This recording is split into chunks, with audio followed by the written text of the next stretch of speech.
How's this working? The stream is live, it says. Yeah, it's different than usual. StreamYards has changed.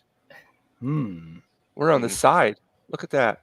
Look at that. You've This changed isn't how it's StreamYard. I supposed don't to. even know you anymore. Dipping something in Hulk. You're dipping something in Hulk's mouth right now. Look at that. We're on screen. Before it used to we take up are. the whole screen, but we're all here with it.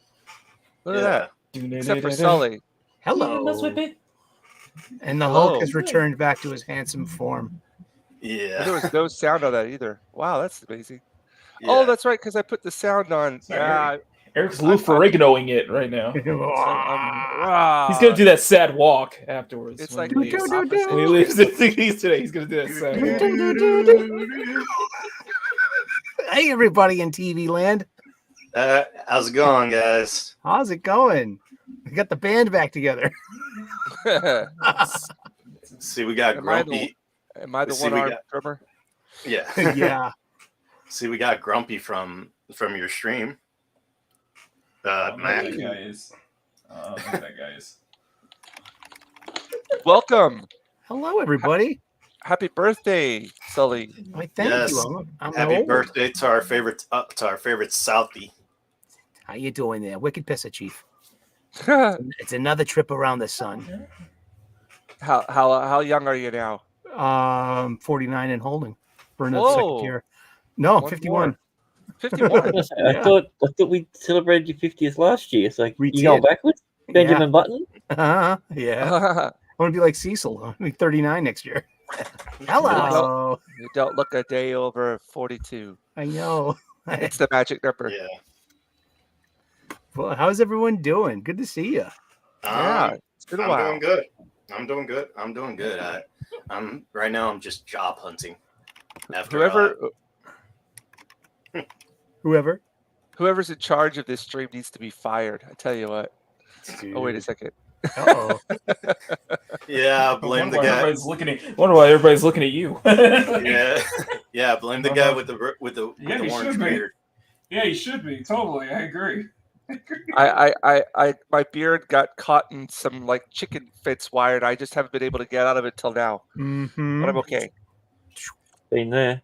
Yeah. Yeah, done that. Is it just me, or did your beard get longer over these past 3 months? I'm like Ripple.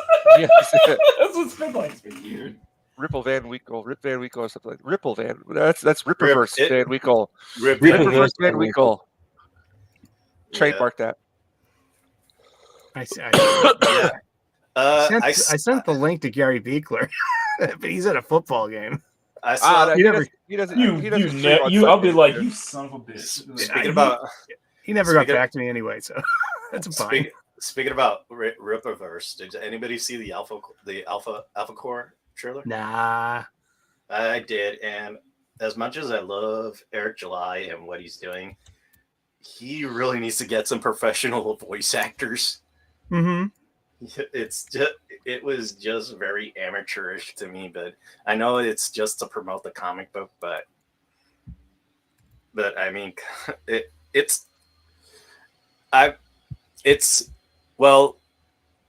okay, it's better than Volcano High. Goodbye, Volcano High, because the voice acting in that game sucked. So it was done by Sweet Baby Inc., right? Yeah. It's a Ripperverse trailer. I'm kidding, y'all. Yeah. But yeah, I can't wait for the Alpha Core. But I'm waiting for more news on Chuck Dixon's project. Mm-hmm. I mean, I think he's doing the one with Angelina or whatever her name is. Whoever the Valkyrie like chick that was in ISOM #1. Mm-hmm. He's going to do a series based on her, but I haven't heard a lot. I haven't heard a lot about that after the big announcement that he's going to do a series on me. On Yaira? Yeah, totally. Like, how to make it out of the Southie projects in one piece. I think what's his name? The guy who did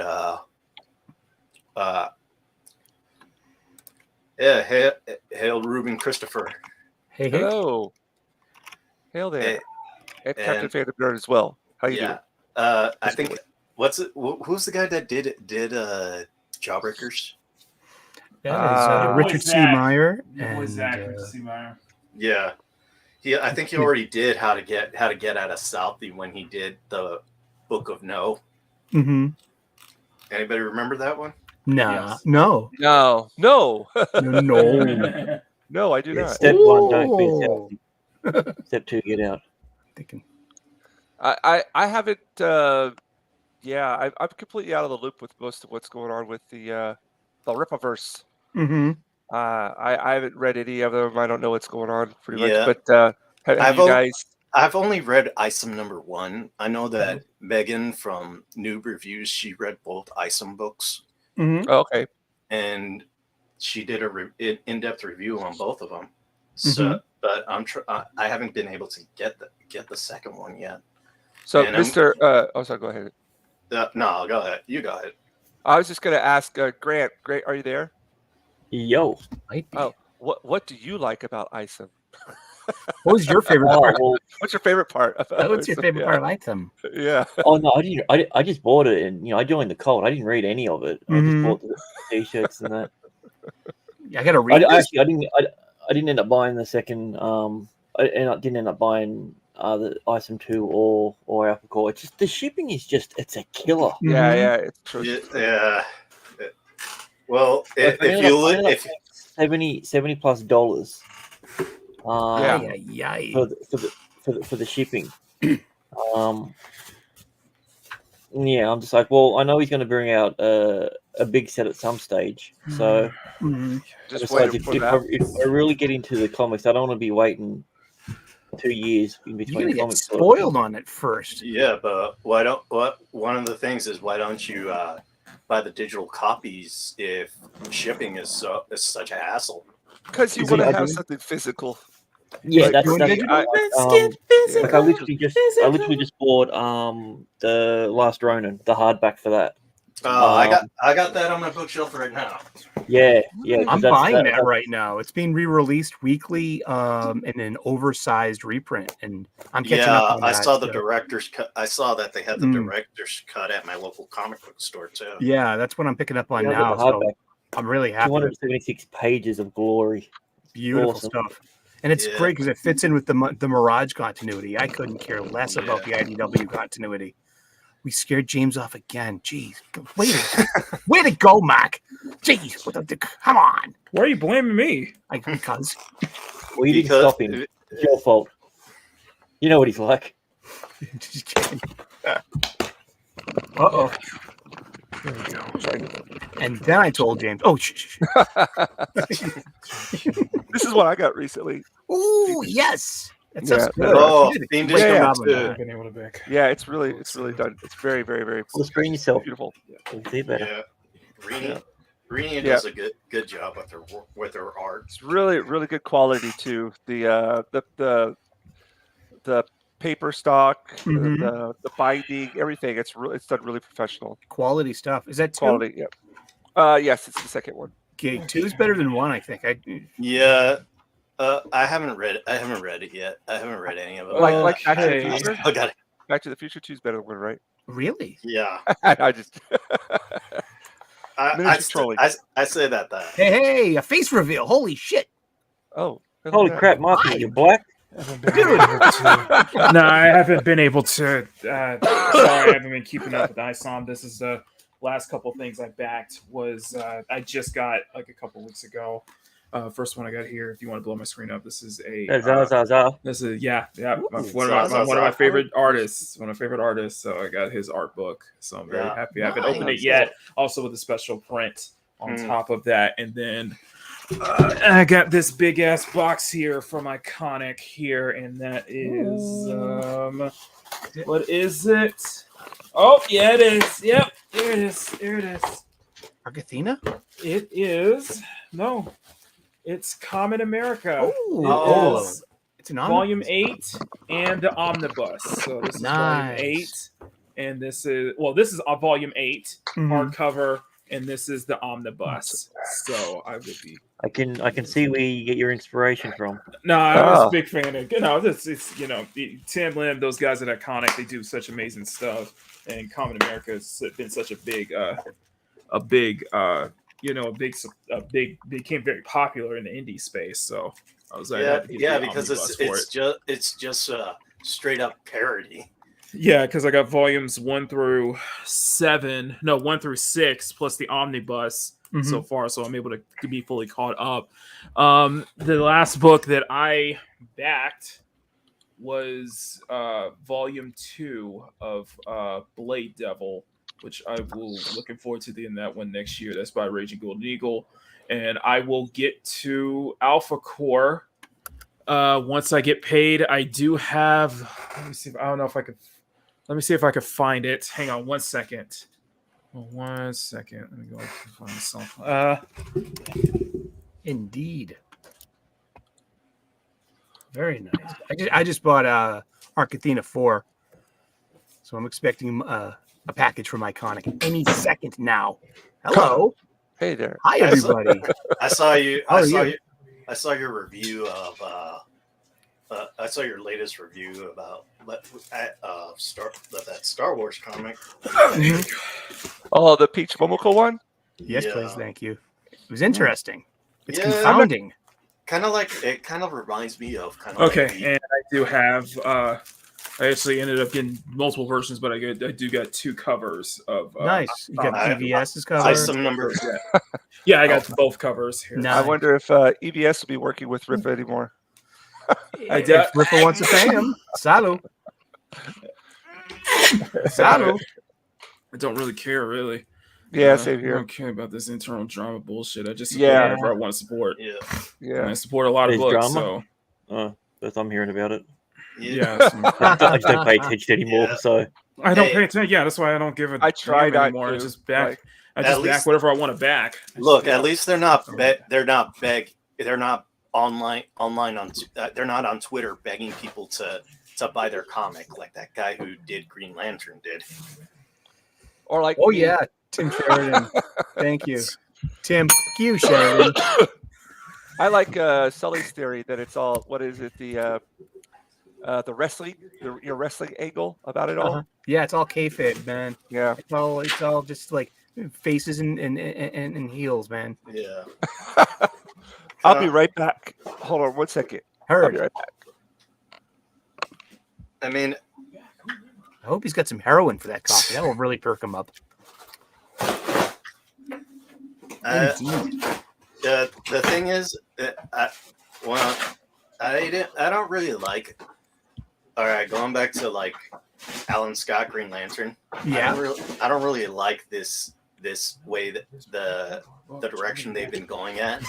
I've liked it after post crisis Alan Scott, where his wife died because he doesn't age and he's still faithful to her. Mm-hmm. And he's still faithful to her. Well, that's why he was faithful to her, because he's like, gay, and he's been like, getting like he's taken care of. But I misread. Sorry, I misread. Angry Canadians comment because I thought he said "Happy 100th birthday, Sully." I was like, Hello. Hey, so halfway there. I just want to to say real quick, thanks, Angry. He's going to be at Tokyo Comic Con, really. helping out there with me. Ah, ooh, is he gonna? And then, what's Is he that? gonna be in a leg splint? Oh, he's going to be a full body cast this time. We're just going to roll him around. Uh-huh. Hello, Jedi Bill, Grumpy Old Ninja, Mr. Tickle Trunk. Welcome. Welcome. I'm sorry, Grumpy, but you can be grumpy about it all you want. In Doomsday Clock number 7, published in 2018, the new Alan Scott. That's his first appearance ever. Hello. he was in a cell. On. They Stop just punching grind. down. Look, they just. This is what I get. That a lot of people. and They, to Mags, if you're watching, get a job. Just get a job, Zach's okay? right. Here's a Get a freaking job. It's like, Are you- just are get you apply to speaking- McDonald's to be. Are you speaking to our Mags or No, we're talking about Mags Asagio. the one whose shall not be named? Yeah, I'm just like, you Yeah. know what? Just get a job there. You can just apply to McDonald's. It'd be fine. The thing, yeah, did anybody see that? Sorry. The trio, Max Basaggio, Kelly Sudakane, and what's her name? Oh, Heather Arntos, you know, it does make Heather- me wonder why they haven't started their own like comic company yet. Is that Only Miss one of Marvel? those women I would actually put my penis in. It's I'm no, afraid to guess which one. I am very much afraid to guess which one.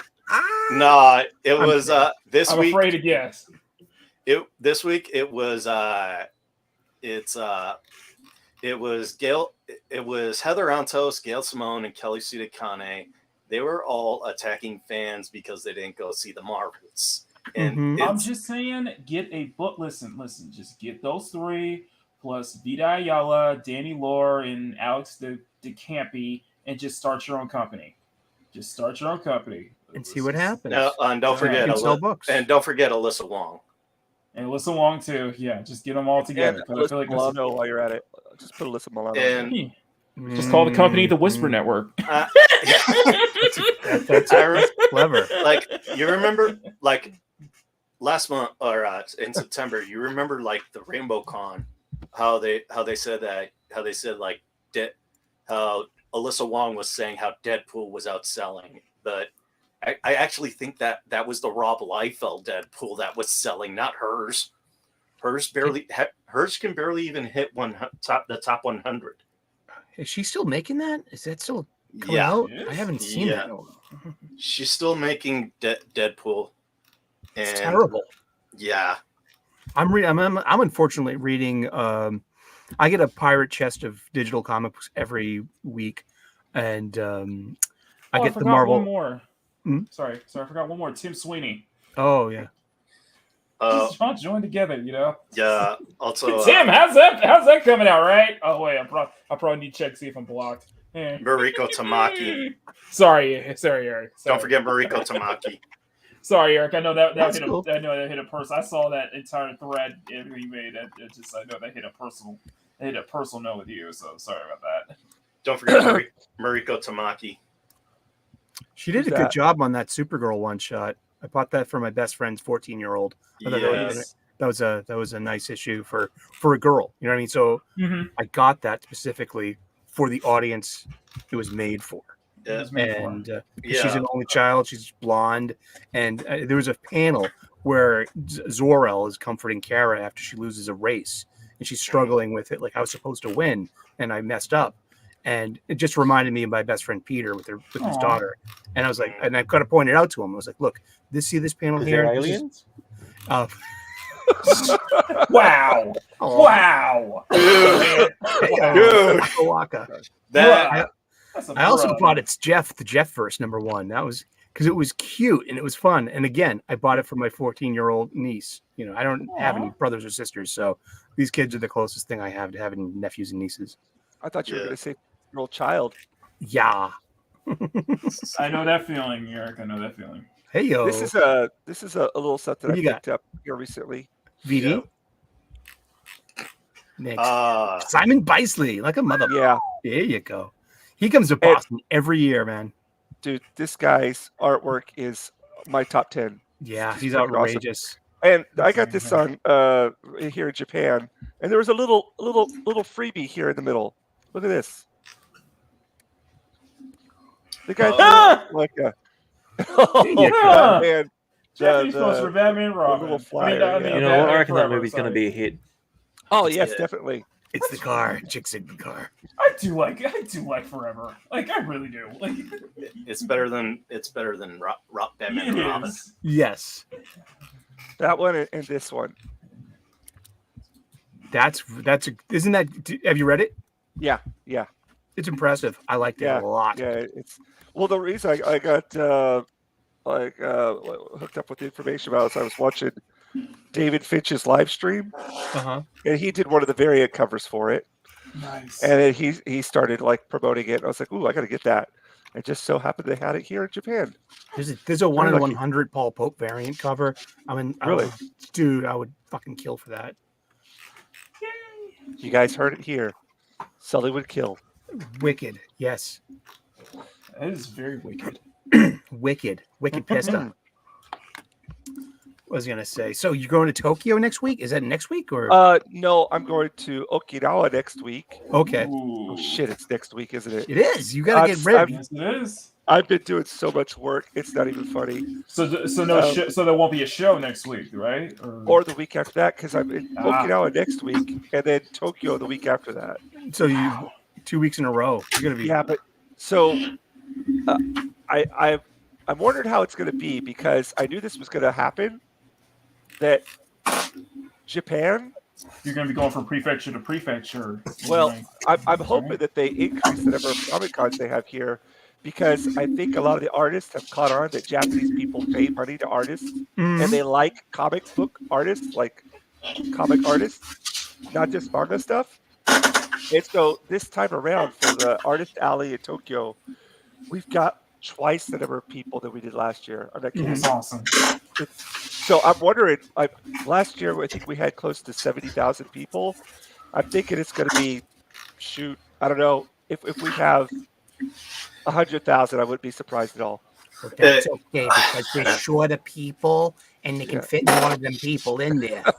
Hey, I got some great stuff too. Yeah. I got Show it. Yes, the omnibus of Spider-Man Tangled Web. This has to be one of my favorite. Nice. That's Paul Jenkins stuff, right? Yeah, Paul Jenkins. Awesome Also stuff. Garth Ennis. Oh, cool, man. Zeb Wells, unfortunately. Ha ha ha ha.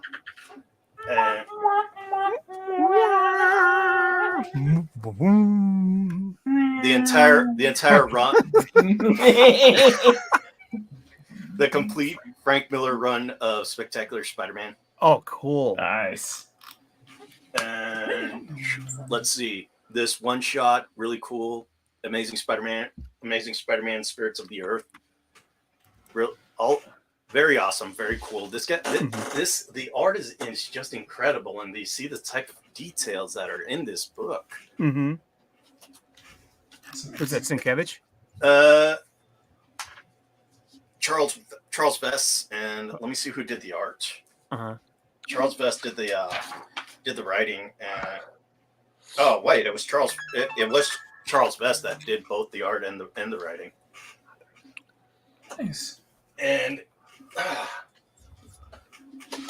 I got a bunch of more omnibuses thanks to my job at Spirit. Or is it Omnibuy? Like octopus. Exactly. Spider-Man versus Venom. Vito's omni-bisexual. Exactly. I'm not Omnibuy. I'm no longer Omnibuy curious. Yeah. Spider-Man versus Venom. I can't decide what I feel about it. I'm omni-bipolar. Hey, I am bipolar.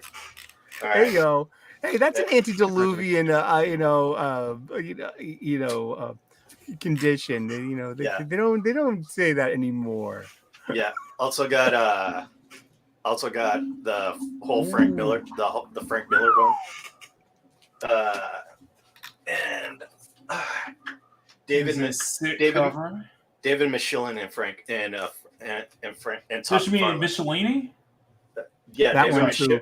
Yeah, David Michelin. Michelin, he makes tires. Like Oh yeah, that. the tire guy. So yeah, so yeah, I got all three of these of Todd McFarlane in variant covers. Very nice. Very cool. And finally, my greatest find, JMS Volume 1 and 2. Nice. It's I gonna look. love that cover You're gonna- on the you're gonna left. need I a love new that book. cover. Yeah. You could build a house out of all those books, man. Yeah. The omnibus house. Yes. Just make a bus. The omni house. Yeah, I mean, I was so happy when I was able to get I was trying to get the variant covers for the JMS omnibus, but before I got paid, it ended up getting sold. I was like, no. And then I saw another one with a great deal, and it was just the regular covers, and I was like, I'll just get this one. I just gotta have the books. Got to have it.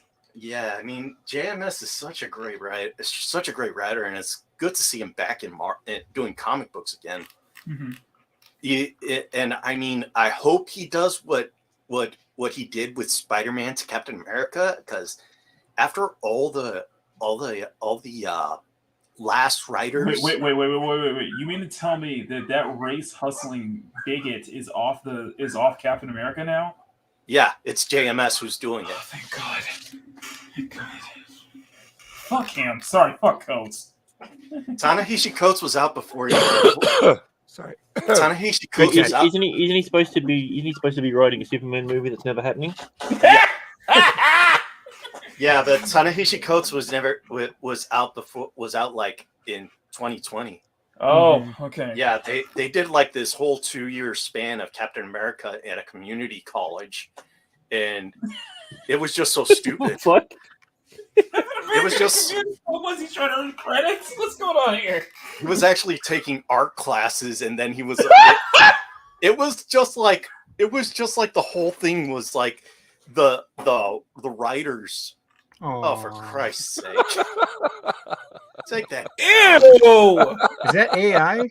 It's AI. Take that down. That doesn't even look like a kiss. Who's that? The original Madam Web? There we go. Oh God! There's She so should be many upside things down, wrong though. with this AI pick. I'm sorry. That It is. would be nice if she That's was upside down, wonderful. though. Yeah. I finally got my Rick Planet. Really? Yeah, it's just. I think it just invert. I think my thing down there just inverted. It might have. Oh. It- Autobots. like Roll out. the Roll out. Roll the, back all right. Like the thing with the Captain America run was like it was the writers' way to like try to educate Captain America of everything that's going on today, and I'm like, dude, can you be more over the head? It's like it would be like if you had Iceman fighting in Castro Street. Oh wait, they did it. They did that. At least they didn't make him gay. Oh, Oh wait, Oh, my yeah. goodness. And the technically thing, they did, and he was brainwashed into it. yeah, basically. I mean, the Conversion thing, therapy, baby. it's like it. One of the also like I got this from Bruce Lombardo with Sully on Sully's show. Mhm. Like people would grasp at straws to prove their point. Like in Always. Aliens. Yeah, the Bruce Lombardo brought this what up. Bruce brought up earlier today. Yeah, there's actually one of the characters was actually transgender but they actually added this because her sex was changed at birth, but they actually had to get a still image of this when they were going through the entire report about the Nostromos being blown up, Mm-hmm. and it said that the only female crew member was transgender, was born male at birth, but was strange switched to female, and like Screen Rant had an article saying, "Oh look, Aliens was ahead of their time." It's like they're just trying to be more science fiction with that because it's gonna it shows how. Are you insinuating trans people is all sci-fi? Yeah, and it's like with Iceman. They have this one. It has this one panel in X-Men #1, and where he's where he's like walking away while the other kids are looking at Jean Grey when she's entering the school, and they're like, "Oh, look, that proves that he was gay to begin with," but it was only one panel. The next page, Yeah, but the next page, that was because he was just sent there because his parents hated him. yeah, So he was depressed, and he was that's what they're using. Yeah, but the next page, he was actually with the other guys peeking on Jean while she was changing into her Marvel Girl outfit. Mm-hmm. So yeah, there goes your argument in a down. It's not even an argument. It's just this. It's an attempt at leverage. It's not an argument one bit. It's just like So Yeah, agreed. it's BS. Here- James, what are you here's drawing today? Yeah. I haven't decided yet, but Good. I just wanted to show a picture of a new X-Men character. Mhm. Speaking of, so thought you guys It's would like not this Nature one. Girl, is it? No, this is it. Here we go. Yeah. It's our new one. Yeah. His power is What's the his power of What's his purple. power? Yeah, I was about to say. What's his Power of persuasion. Of modern purple. He's All got kid backgrounds turn into purple. Okay. Okay, it looks like it's Mr. called Gregory Eric. It's called has- bisexual lighting. Okay, come on. Grant has made something here, so I'm going to try not to fuck this all up, and let's see And if he's I gonna can fuck it all up. add this to the stage. Can you guys hear that? Yes, I can pretty much hear that. Yes. All right. Wow, look at that guy. It's gonna beat dance. Congratulations, oh Jinja Ninja. 100 episodes, you've made it so far. So Jinja Man living in Japan with a pale Godzilla, you're a superstar. Soon after the fun, you've won our heart. This needs to be your intro from now on. Jinja Ninja, you're the legend that will last. Keep spreading joy and making you smile. Live your answers in style. Congratulations. Here's to you. Jinja Ninja, keep doing what you do. That needs to be your intro. Yeah. Yeah. Very nice. Yeah.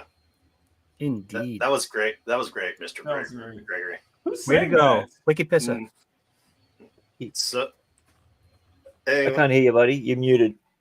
I was gonna say who sang that? Thank you. That was 2 tiers. 2 tiers. Oh. Not just one, but 2 tiers. And Damn, I I want three. to. I'm gonna work harder. Oh no! You gave me another tier whenever I saw that Japanese video you sent me on Twitter. That was pretty damn impressive, yeah. man. Yeah, you being tall.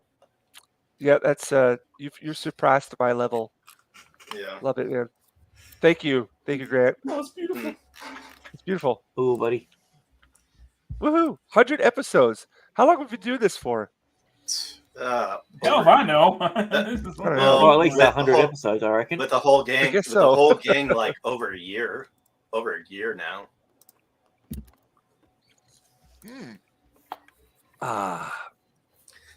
Oh yes. So- What am I drawing today? I have no Yeah. idea, Sully. I was gonna see. You're gonna you have to do it because that's a dry by next Birthday, week. Come on. birthday boys next. Yeah, exactly. Why don't we have the birthday boy pick? Yeah. Yeah, Okay. Oh, shucks. Let's see. Something that's gonna sell. And probably what sells the I don't want you did a Well, it couple can't of be anything to do with the Batmans. Marvels then. So Oh yeah, that's Dylan, gonna sell very well. I Wait a guarantee second. Or Madam Web. That might actually sell. That might Do you also think- sell. you know, I guarantee if you- you that there's gonna be a bunch of people asking for that commission. if you Wait, do wait, like a Miss Marvel, like a classic 70s Miss Marvel with the red sash, like the Warbird look, or like, you know what I mean, with Busty, Right. you know, because I think Japanese men just love an American woman with big tits. And you know, I don't just like think an Good American marketing. Sell man. directly to Japan. that. Oh, It's What like- was that? Hello, What was Bo. that, Grant? Sorry, you gotta go. I said, if that's the case, marketing, you need to sell directly to Japan. What do you think I've been trying to do?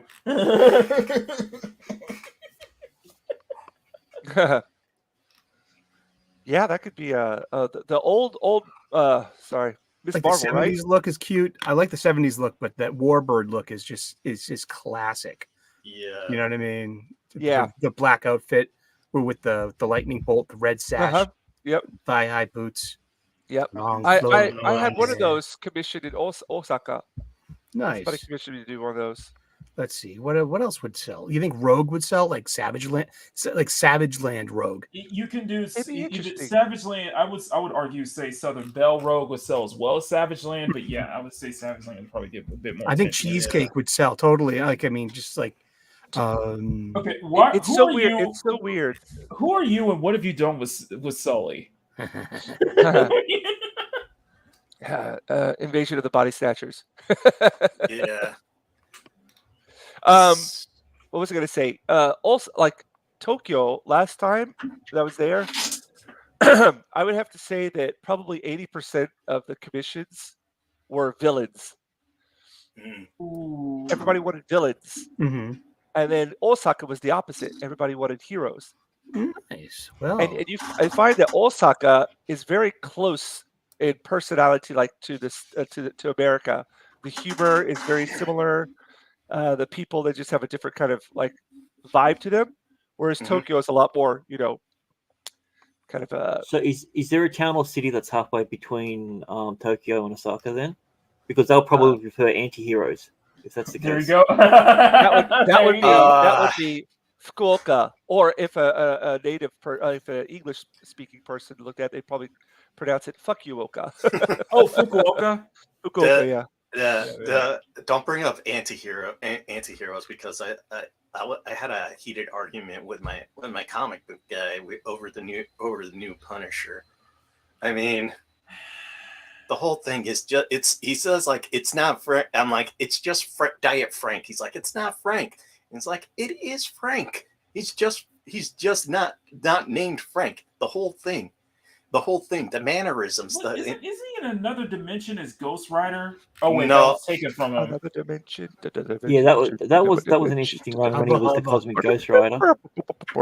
I would have done the one with the. I would have done the one with the midriff. I'll admit. I will admit to that one. Yeah, the whole thing is like Frank is gone. Frank is gone, and he's no longer the Punisher.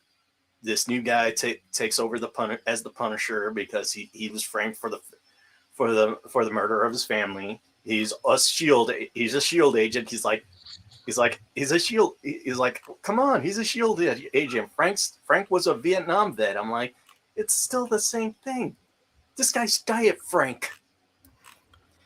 unfortunately, modern Carol might be a bit more Karen, iconic. Freudian slip. I know, huh?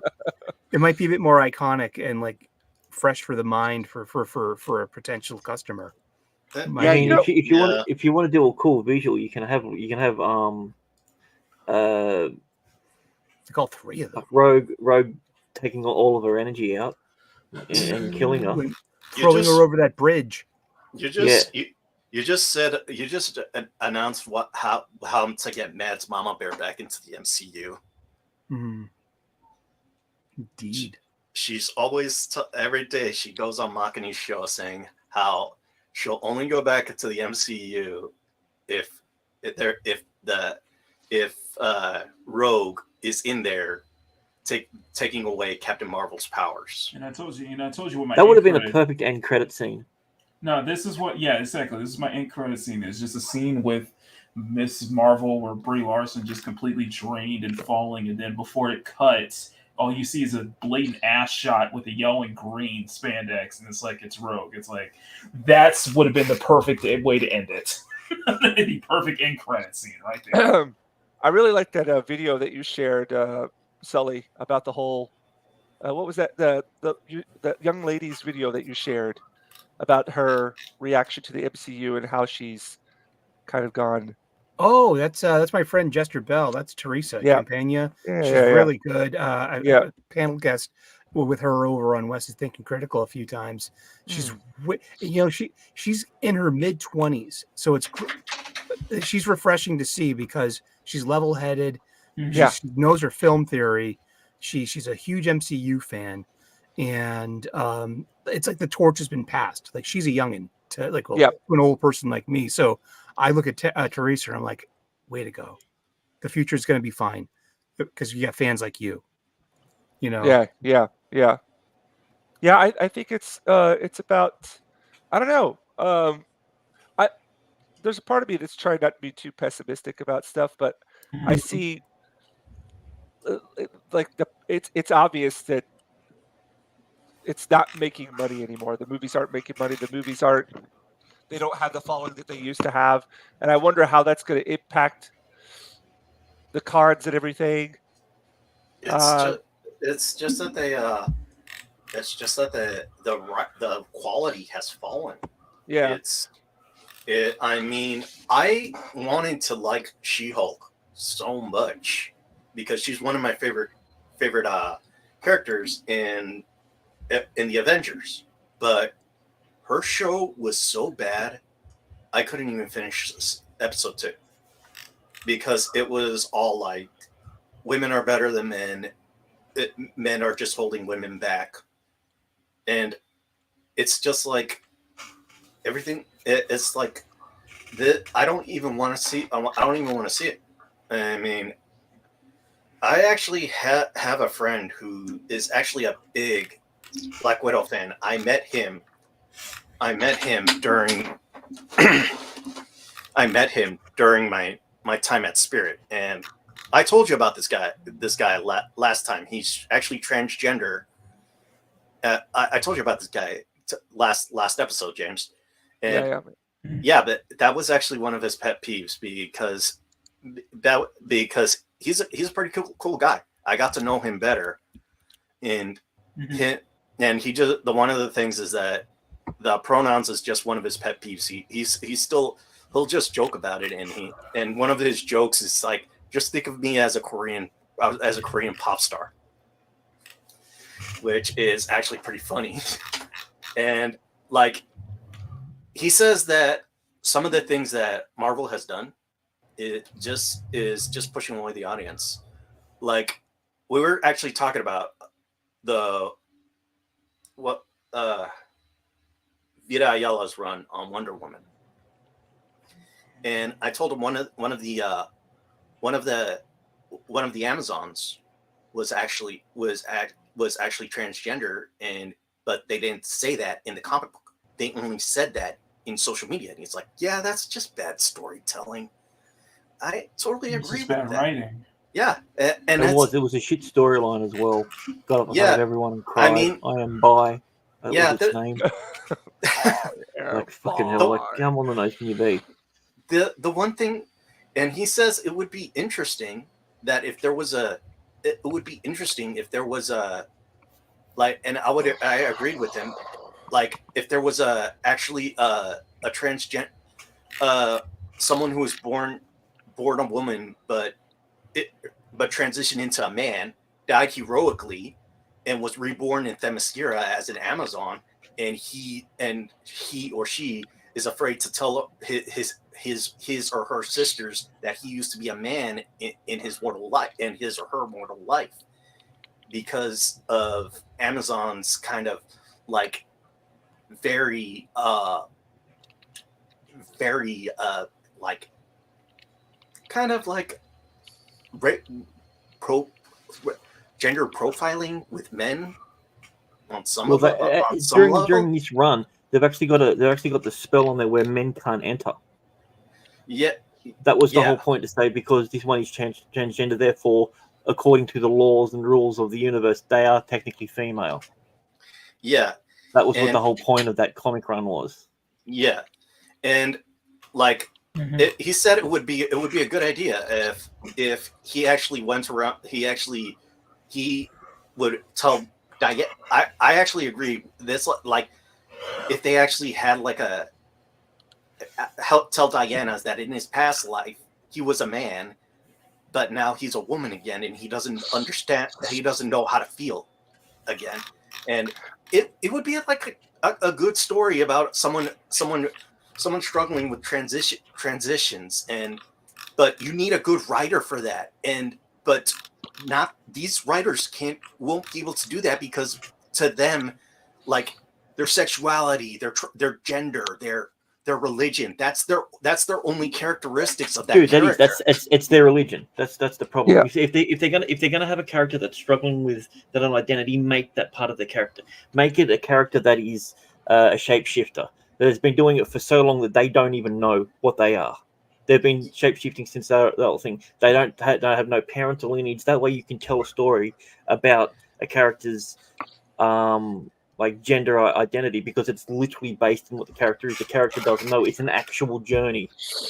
Yeah, it's like with Gail Simone's pitch to make Superboy gay, and he says No. Yeah. That was Max. Oh, Max. That was Max, and it was to make him And they're trans. all the same. Yeah.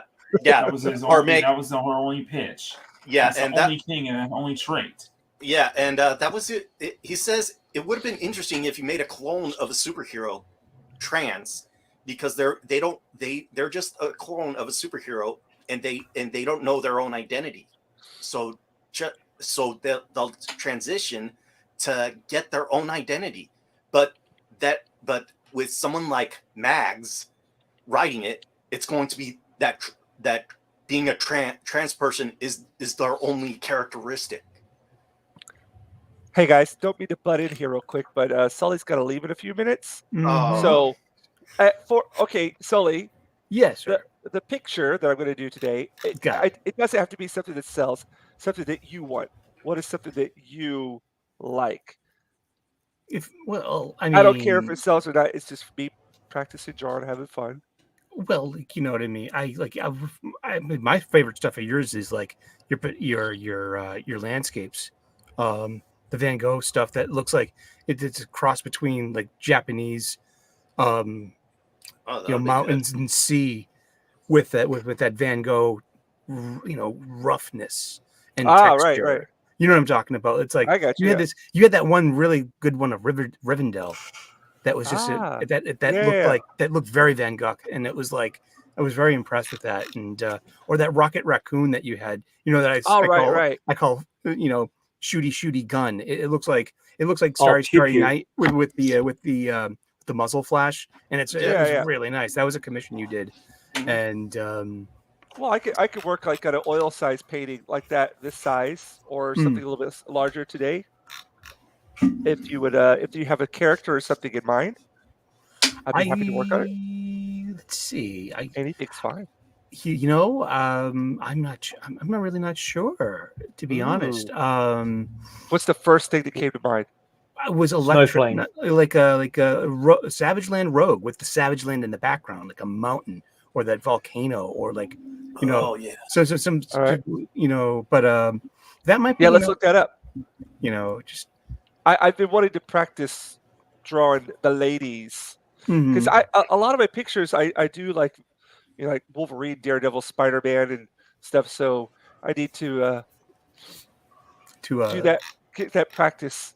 Ooh, that looks really cool. Yeah. It's like, do people know who Armor is? Like, the Japanese people know the Japanese X-Men Armor. Probably not, except for Peter Momoko. No, there's a lot of, like, if you go to the comic cards here, there's a lot of X-Men. Whoa, sorry. Hello. Hey, sorry, I minimized all my windows by accident. I hit the wrong hotkey. Hey, sorry about that. Oh, I maximized my window, if you know what I mean. Wow. Yeah. Shut up. Hey yo. Sorry about that. Sorry. Now, you dirty old man. I'll do a Savage Land Rogue. Sorry. No, Yeah. like there's a lot of people that know the X-Men here. Like there's a whole group that their whole cosplay thing is all X-Men. And they got all the characters like old time, modern. They have like these Twitter live discussions. I pop in there every once in a while. I don't understand what they're talking about most of the time because I don't follow anything really recent. But they're they would know. It makes me wonder, were they fans of the whole Krakoan, that whole Krakoan saga? Yeah, I don't know. I don't know about that. Like Mohawk Storm is like one of my favorites. I love Mohawk. That early '80s Storm look. She was my, that's when I started reading X-Men. Isn't she gonna get Thor's hammer? Yeah. Well, that's just for the issue with Thor. Metaphorically. Oh, hey. Well, Hey. no, she's on. It's on. I know she's gonna guest star in one of the Immortal Thors, and she's gonna get Thor's hammer for Thor she is. It's kind of based upon the Art Adams X-Men Annual number 9 or 8 or 9 from like in 1985, where the New Mutants and Storm go up to Asgard, and Loki tricks her into thinking she is the new goddess of thunder. So she's got this really cool plate armor with wings, on her headpiece, and it's really good looking. So that's brought back for the last issue of Immortal Thor. I'm glad that they got Chip Zdarsky back to Marvel because I'll check out Avengers Twilight. Mm-hmm. This size, Sully. This should be good for it. They've actually. I know it's a little bit off topic, but they had the Alphonse Musha exhibition is up in my city, which is insane. It's like one of my favorite top 10 artists, and I've been to the exhibition 4 times in the last week.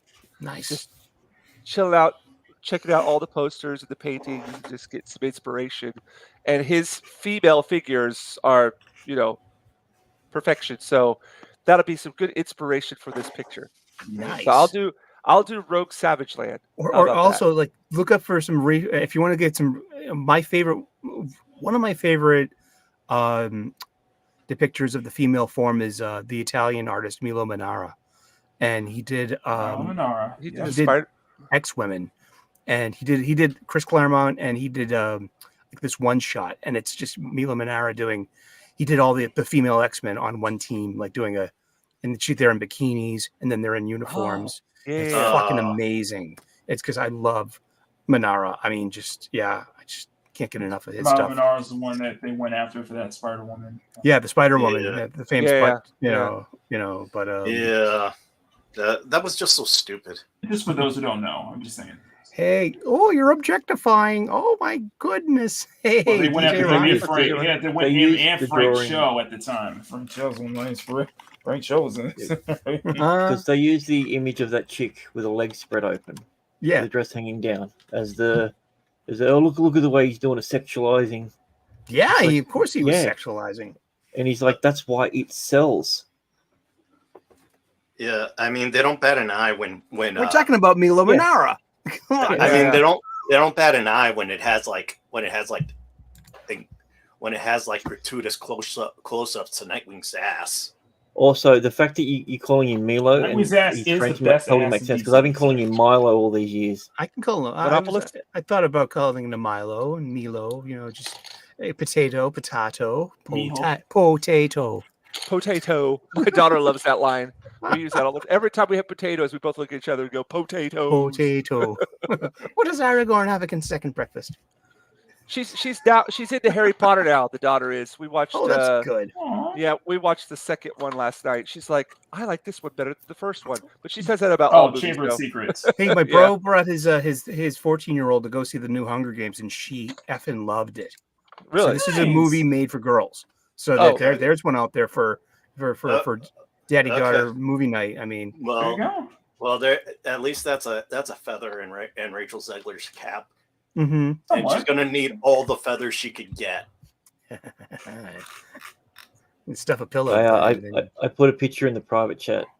Oh, so you can have a look at. Let me check it out. Hello, hi puppy. Oh yeah. Yes, indeed. Calavera. That's a nice one. Let me open. I would like to travel. The hottest version of Gulliver's Travels you've ever tried. You should try Click. Yeah, I want to travel that. I'm sorry. I want to get lost in those valleys. Yeah, I mean, it's just fine. Those tracts of land. Wicked, beautiful paper. I mean, line art. It's just very, very nice. I just tastefully done erotica. He did Captain Marvel as well. I think so. Yeah. Yes. I didn't know that. I knew the. I mean, he did. That was when I just didn't know it was Captain Marvel as well. That was when she was still beautiful and before she looked like Terry Bogard dressed in drag. Hey, shut. No. I will not accept that. You take that back. But gentlemen, I must bid you fond adieu. James, thank you so much for good to see the crew and all of you. Yeah. Have a great night and have a good draw stream and an art stream, and have I'll keep in touch with you over the tweets for the next couple of weeks, and expect to see lots of cosplay and a lot of art definitely. from the next couple of Happy birthday, buddy. Have a wonderful birthday, Eric. I had a wonderful birthday, and thanks for sharing some of it with me. Yeah, Angry's going to be doing some live video from the cons and stuff, so be on the lookout for that. Nice. He's going to take the camera around, and a bunch of the cosplay people are going to come over to the booth and stuff. So you'll be able to see some quality stuff. Hopefully, you'll get. Is Gray coming out? Oh, I don't know. Sully, I got more on my own. For my con. Oh crap! For my con jacket, I actually took your idea. You did? Yep. New Fantastic Four. Nice. There you go. Wolverine, Spider-Man, Hulk, Ghost Rider, and also I got patches for them. But I gotta throw the jacket in the wash because I tried the iron-on adhesive for the patches, but that didn't work. So now I just gotta I gotta throw that in I gotta throw the jacket in the wash, and then I gotta put I'm gonna try the straight-on glue adhesive to put the. Oh, good. And then I got like patches right here, on the sleeve, on the upper arms, as Spider-Man, Hulk, Wolverine, Ghost Rider, and then on the center of my back it has a 4. Nice.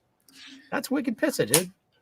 Yeah. Well, gentlemen, have a good night. I will see you, and then we'll reconvene like when you come back from the when you've recovered from your con. Yeah. So it's probably gonna be Christmas when we see you again. Pops has got me on his stream on the 14th, so nice. That'll be the first time that I can get back to do a live show, but or be on like a YouTube thing, other than at the cons. But thanks again, Sully. Cheers, guys. Happy birthday, man. Thank you so much. Have a great Have a good day. Good night. Yeah. All right, ladies and gentlemen.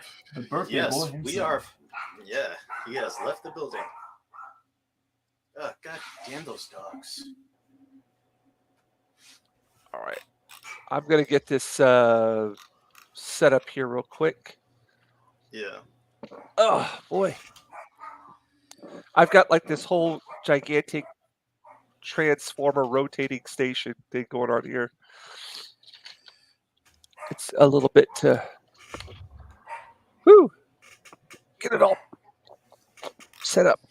All right. How are things going there? Your side of the earth, Mr. Grant? Yeah. Oh yeah. Still shit as normal, but to be expected. Well, at least the whole world's at peace and everything. Nothing's really going on right now at the moment. It's all good. That's true. It could be worse. We could be living in Chicago. Or Gaza. There we go. All right. What a setup. Look at him. Yeah, it's I don't know. I've kind of gone really crazy with a lot of the stuff here. I've got like rotating easels and these paper feeds. I don't know. I've just kind of gone like DIY crazy over here. It's the way to do it, though. Nothing wrong with DIY. Nothing wrong with DIY. Yeah. DIY good, I don't DIY see not. nothing wrong with the little DIY. Yeah, my friend, my friend. I told you earlier. His name is Self. He's actually an artist. He does some great work, and his inspiration was Johann Vasquez, the guy who did Johnny the Homicidal Maniac. Oh, we lost Mr. Grant Gregory.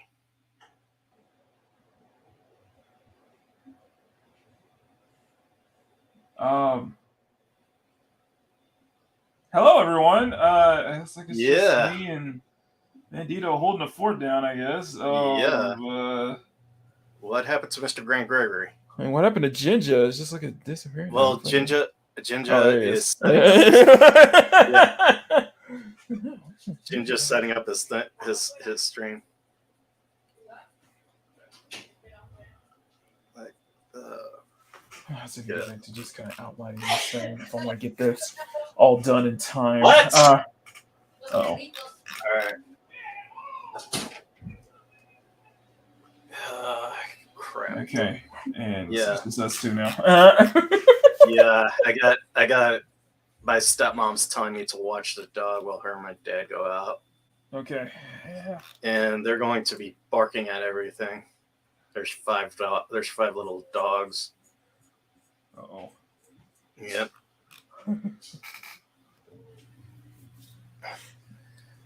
Yeah.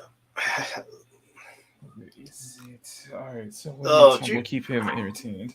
Yeah. Oh, did you hear like the thing about? Oh crap! Those damn dogs.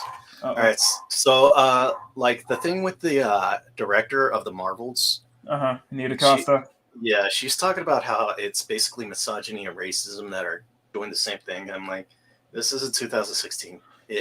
It's not gonna work. Sorry, I was yawning. Yeah. Yeah, but it's like it's not 2016. That's not gonna work. Not even director. Not even director. I was yawning there for a second. Yeah. Yeah. It's like not even Director's X is a complaint that his new Robin Hood CW series disappointed. I'm so disappointed that show's over now. Every time somebody says Director X, I always think of Terminator X from Public Enemy. I'm just thinking, why? Yeah. Terminator X. So yeah, that show's gone. I don't even know why it even got. It ended on a cliffhanger. If you watch Ez's video, it ended on a cliffhanger. I was like, what the hell? I don't even know why it got greenlit in the first place. What is this? Oh, those are the dogs. No, that's all right. Football. Oh yeah. Your family's watching football. I'm watching the dogs. I'm watching dogs at my house. And we're talking about geek culture right now while painting and drawing. Oh, did we lose Mr. Grant Gregory? Yeah, he just kind of disappeared. I'm wondering what happened. He does disappeared, that and we were like, "Oh no!" He does that. It's okay. It's all good. Mm-hmm. It's the Grant Gregory way. Yeah, that's how he exits. Yeah. What do they call it? Like is it called like the Irish exit or something like that? I can't remember what it's called. Sully calls it the Irish goodbye. Yeah, the Irish goodbye. That's what it's called. Yeah. My friend always used to do that when we would go out drinking. We were like, "Where's Alex?" Oh, he did another Irish goodbye. Oh, okay. Well, there you go. Oh, this place is a wreck. My place is a mess. Oh, Yeah. We got so much cleaning to do. Oh, well. For Christ's sakes, those dogs won't shut up. But I was saying earlier, like my friend Sylph, he does a lot of drawing of his main inspiration is Johann Vasquez, and I've seen some of his drawing. He actually does a really good job. And I showed him some of your drawings. He loves your negative space, Jinja. Oh, thank you. Yeah, I showed him the Highlander. Oh yeah. Yeah. He said I meant that. Yeah, go ahead. Yeah, Sorry. he said he loved the way you were utilizing the negative space. Nice. Oh, Toxic Man Flu. Hail there. It's been a while. Yeah. Good to see you. Yeah. Actually, Blair DeBlair, he purchased that piece for me. Really? So yeah, it should be arriving in his hands here shortly. Actually, should probably be there. I sent it off when did I send it off? I think it was either last Monday or Tuesday, one of the two. Yeah. It was last Tuesday that I sent it off. So speaking of Highlander, Nerd Cookies actually did a review of the Highlander for the Highlander remake, or actually she did like a video talking about the Highlander remake. And that's with Cavill, right? Yeah, Cavill's gonna be in it. So he's gonna be perfect. He's perfect. Yeah. So is Lambert, Christopher Lambert. Christopher Lambert, yeah. Yeah, and Adrian. Here's another. What's his name? Adrian. He played Duncan MacLeod. Adrian Matt. Oh God. Really? Yeah, he's gonna be in there in a minor role. Nice. I like that. Call back to the show. Yeah. So it's basically It's basically gonna be Adrian Paul. Adrian Paul. Yeah. It's going to be. Thanks, Andy. Yeah. So it's going to be like. It's going to be like. He's going. So like Henry Cavill's going to be the new Colin McLeod, or he's going to be the new. He's going to be Colin. Just you on there. Yeah, he's going to be Colin McLeod. He's going to be Colin McLeod of the Clan McLeod, the first Highlander, or Connor McLeod, and like. And Adrian Paul is going to be his, and not Adrian Paul, but Christopher Lambert's going to be his master. I think so. He's going to be like a stand-in for Ramirez, because I don't think they're going to do Ramirez, but they're going to be doing. They're still going to be following the. They're still going to be following the entire story of the original Highlander. So not Highlander 2. Yeah. Yeah. I actually tried to watch that because we were doing the Highlander stream. We did that on what's his face on Romans. Roman Empire. Yeah. So that's why I did the picture, and then they're just like, "Do not watch part 2. Do not watch Highlander 2." So I did, or I tried to. I just looked through it. I thought there was some cool things happening that if they would have, fleshed it out, it would have been nice. But but I think it's like when they go to try to explain the quickening too much, it's going to be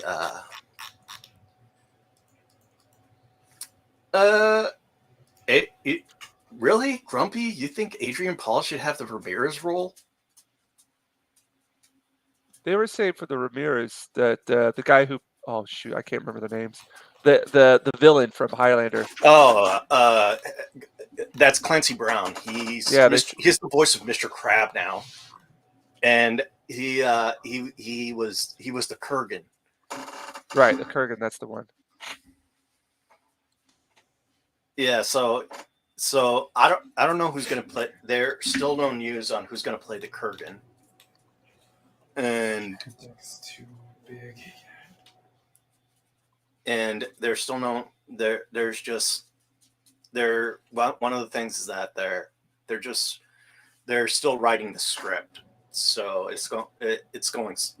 they just want to make it perfect, but that was before the strike, so who knows what kind of state it will be in.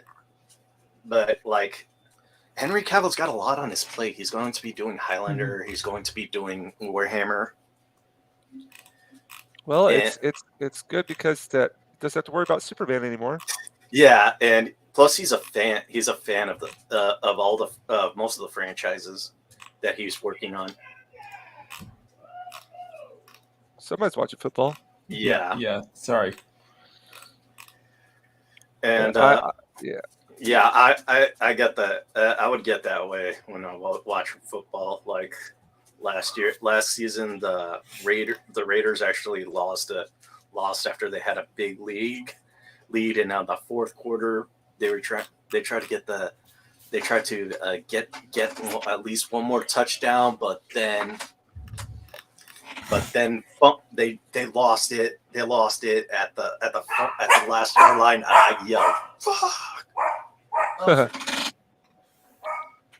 Crying out loud, the dog they're barking at everything right now. So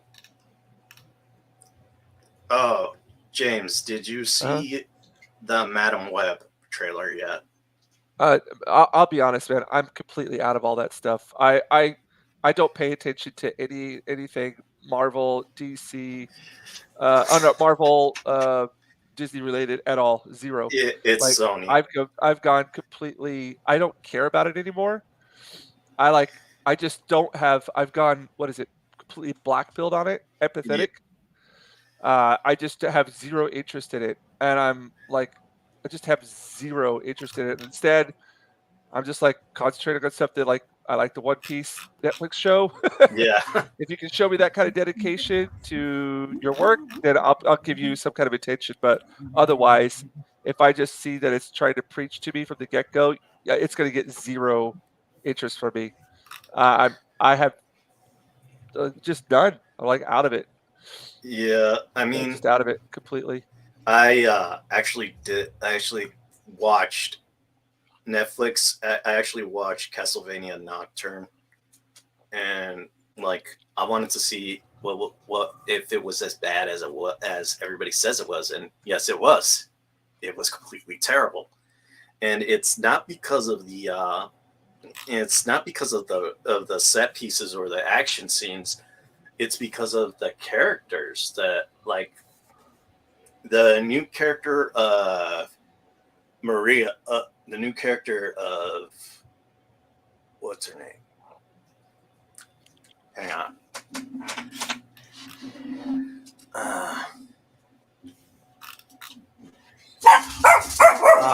I agree. I agree, dog. Sucks.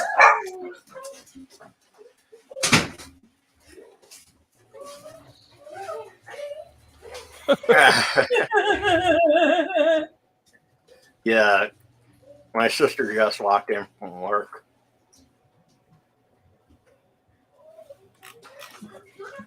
Okay.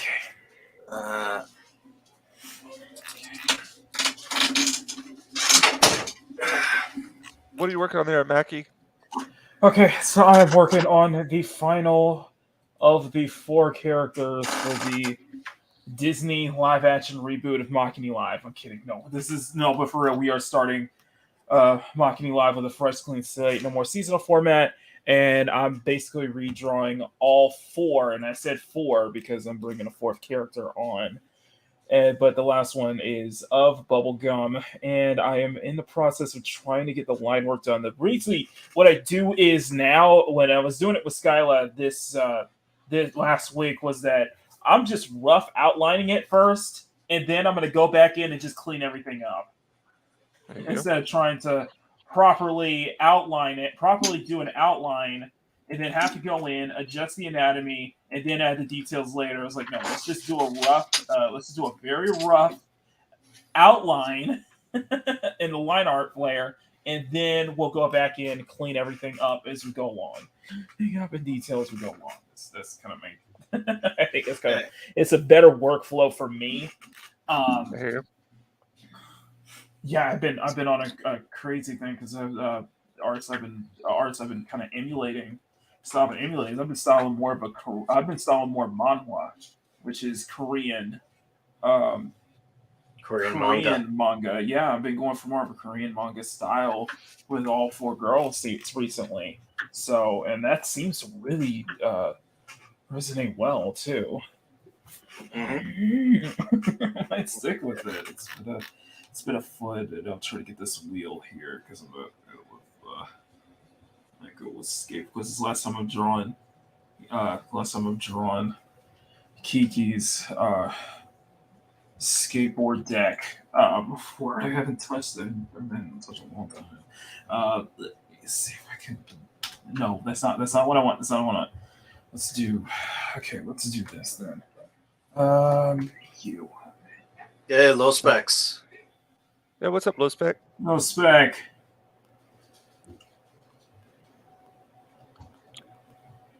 I haven't drawn Rogue in a long time. Oh. It's just like riding a bike, man. It's just like riding a bike. Yeah. I was gonna say that. You just beat me to it. It's just like riding a bike, man. Like it's like trying to oh my god. Let's try to get this whole thing because I feel like I've gotten so much better. I feel like I've really improved, and we're this Christmas will mark 1 year since my since my jump to digital. Oh, really? It's been 1 year. Yeah. Yeah, that's crazy. Yeah, you gotten so much better. You gotten so much better at it too. It's scary, man, because it feels like I have such a long ass way to go, and there's still so many things I need to do. So much stuff that I need to be able to do properly, and it's just you just gotta go one step at a time and just kind of learn as you're going along. Just kind of build it as you're going along. When especially when it comes to this is a horribly looking circle. But been doing the morning show. I've been doing them because of my work schedule. I've been doing them. I've been able to do the morning shows. Marketing in the morning. I've been able to do it every day recently, and now we're at 80 episodes of just that show alone. We're at 80 episodes, and that's a huge milestone. So we're getting close to 100, which will probably hit by next month or so if I keep it up. I've been very happy about doing the morning stuff, the morning shows. It's been building a lot of momentum. It feels like it's built my channel momentum, especially with the fact that the shows start right after Loki's Mornings of Mischief. So Loki does a full-on raid. Loki raids the show right after it's done. So it's like a perfect way. It's almost feel like you're part of this what I call the balanced breakfast of YouTube morning shows, like between myself, between Minds, Loki's Mornings of Mischief, 6 Minute Daily on Culture Casino, and of course Midnight's Edge in the morning. So it feels like I'm part of this balanced breakfast. It's been so great. It's been and that's when we get on average to like 13 on average we'll get as high as like 15 to 17 people watching, but on average we'll have like 9, 10, 11 people watching a day. Yeah, I'm one of them. So numbers are just going up. So that's the thing. It's just like, numbers are just going up and up and up as I'm doing this every day. And I think this is probably one of the best decisions I've done in a while. It's really helped out the channel in so many ways. Because we started to kind of getting out, it got us out of that slump. I've been able to do a lot of special pieces. I don't know if I want to show you the Jinja. I want to show you the because I finally got around to doing it. Let me open this. And Bandito knows what I'm talking about because I've done like 5-6 part stream of this. Where is it? Where is it?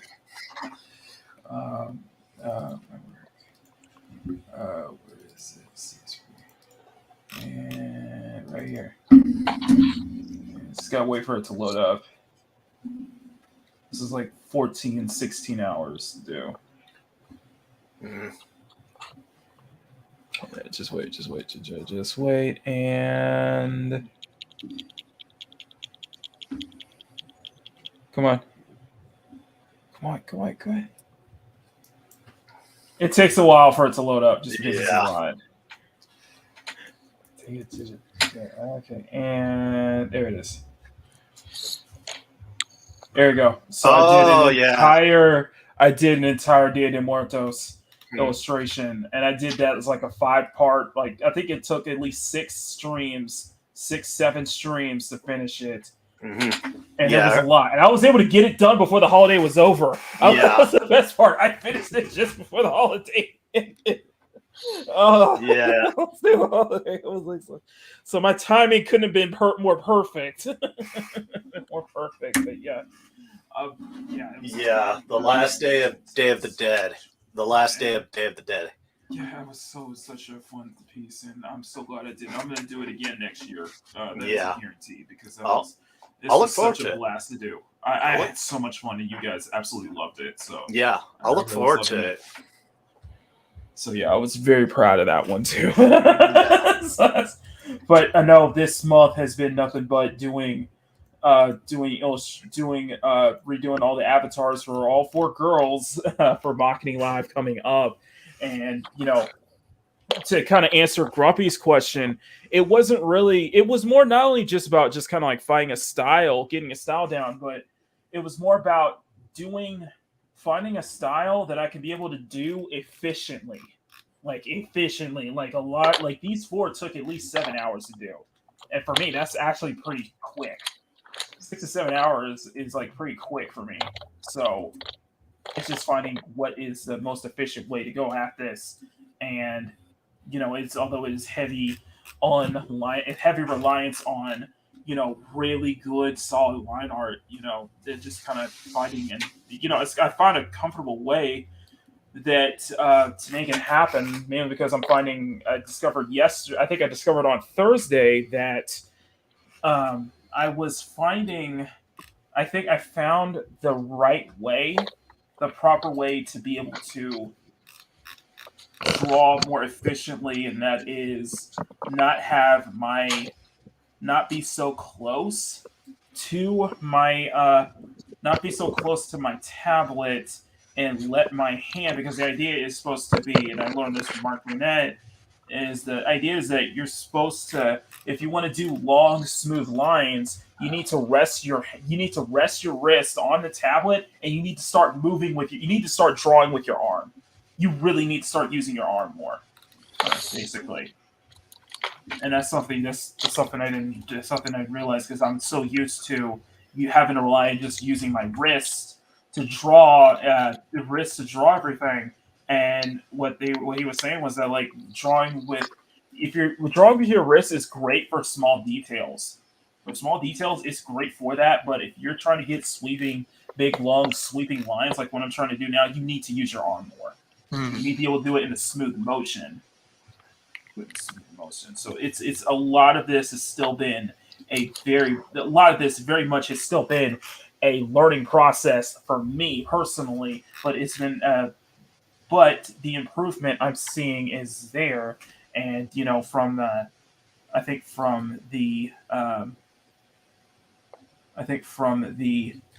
time I spent from the past year, I've dedicated myself to this, because I've really been dedicated to this. It's been great. It's been so great. And so my plan is that I am going to be what I want to get this Christmas is I need to get in some form of Android tablet, because I need to take this stuff with me. I need to take my work with me, because it's especially since there is a mobile app for Clip Studio Paint. I need to take it with me so I can be able to not have to wait until heading home just to get more stuff. That way I can be more productive and get more stuff done quicker. So yeah. I know that was a mouthful. Yeah. Busy. I know I'm going short. I've been busy as hell this past couple months. Long story short. I can attest to that. Exactly. It's just been Bandito's been Bandito's been on the panels. Bandito's been watching the morning shows, been tuning into the morning shows almost every morning at this point. And we have like a regular course. Low Spec and Power, of course, are regulars, not only on the main show, but on the morning show as well. Low Spec is more of a regular on the morning show. So I get to on both YouTube and Twitter, because I'll see his name should pop up twice.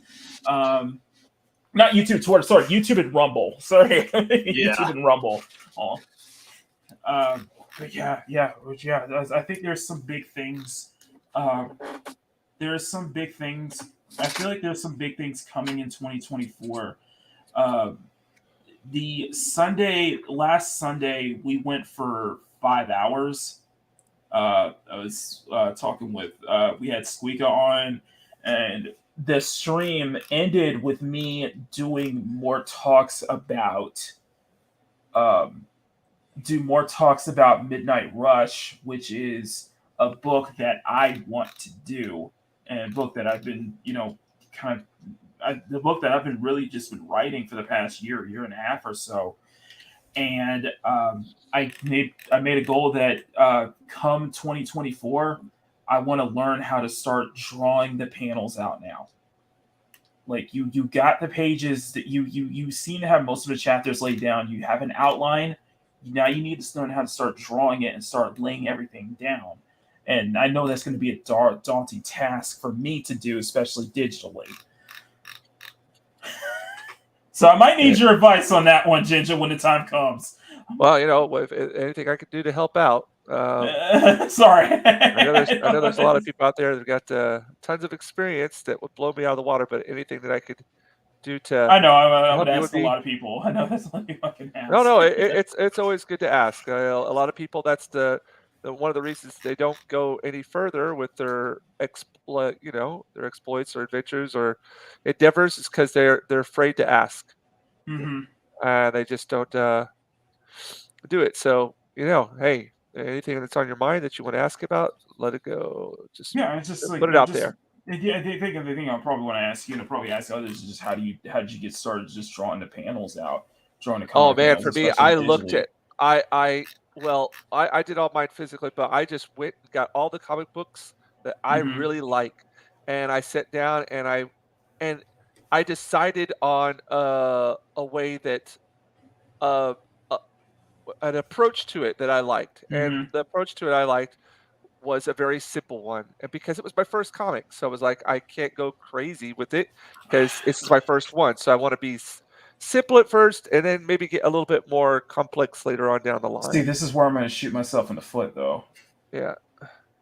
because Midnight Rush isn't going to be a comic. Oh, I'm sorry. What is it going to be? It's going to be an American manga. Yeah. Oh well, because I felt personally that's the only way I can be able to tell it in manga format. It feels like. Well, hey, we'll then find a manga that you really that you think is like that would fit that style, or something that you really think has a very good approach to it, and then just basically emulate them to a point, almost like copying them. Yeah, and I'm doing that, and I feel like I'm doing that in a way. It's just that it's going to be a daunting task for me, just because, for one, I got to be able to learn how to draw vehicles digitally. I can do it traditionally, no problem, but I got to be able to learn how to do vehicles digitally. That's something that I won't be able to help you out with there. Yeah, that's something I gotta learn. I gotta learn to figure out myself. I can visualize the styles. Not only that, because the world of Midnight Rush is so just like meticulously, like, I won't say meticulously detailed, but it is very specifically detailed. I got to get used to be able to do backgrounds more. Well, I've listened to the world that I want to create. I've listened to some artists who do comic books, and even though it's not a comic book, it's an American manga, but they flat out say that, yeah, I don't do my backgrounds. But it's just there's such a specific look to Yeah. the worlds I've created that I have to be able to at least have some understanding. Yeah. especially when everything is literally on street level. Street level. Street level. Yeah, I would just like go into movies that I like break out like a Fast and Furious or something like that, or I do it all the time. I do that all the time. Yeah.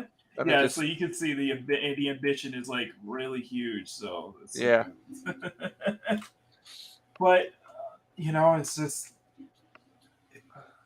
what it is just it's something I wanted to tell.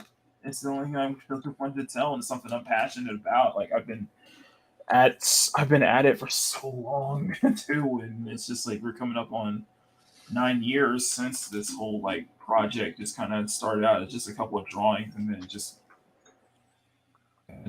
fleshed out into its own thing. It's the only thing I think about. It's the thing that's really kept me going. It's kept me losing weight, helped me lose weight and such like that. I love thinking about it. I love fleshing it out. I love planning it. I love all of it. I feel so it's on home, and I think at some point, and I think I also understand that it's for this project to really take off the ground. I can't do this alone. I realize I can't do this alone. I'm probably gonna need somebody to help me with it. So.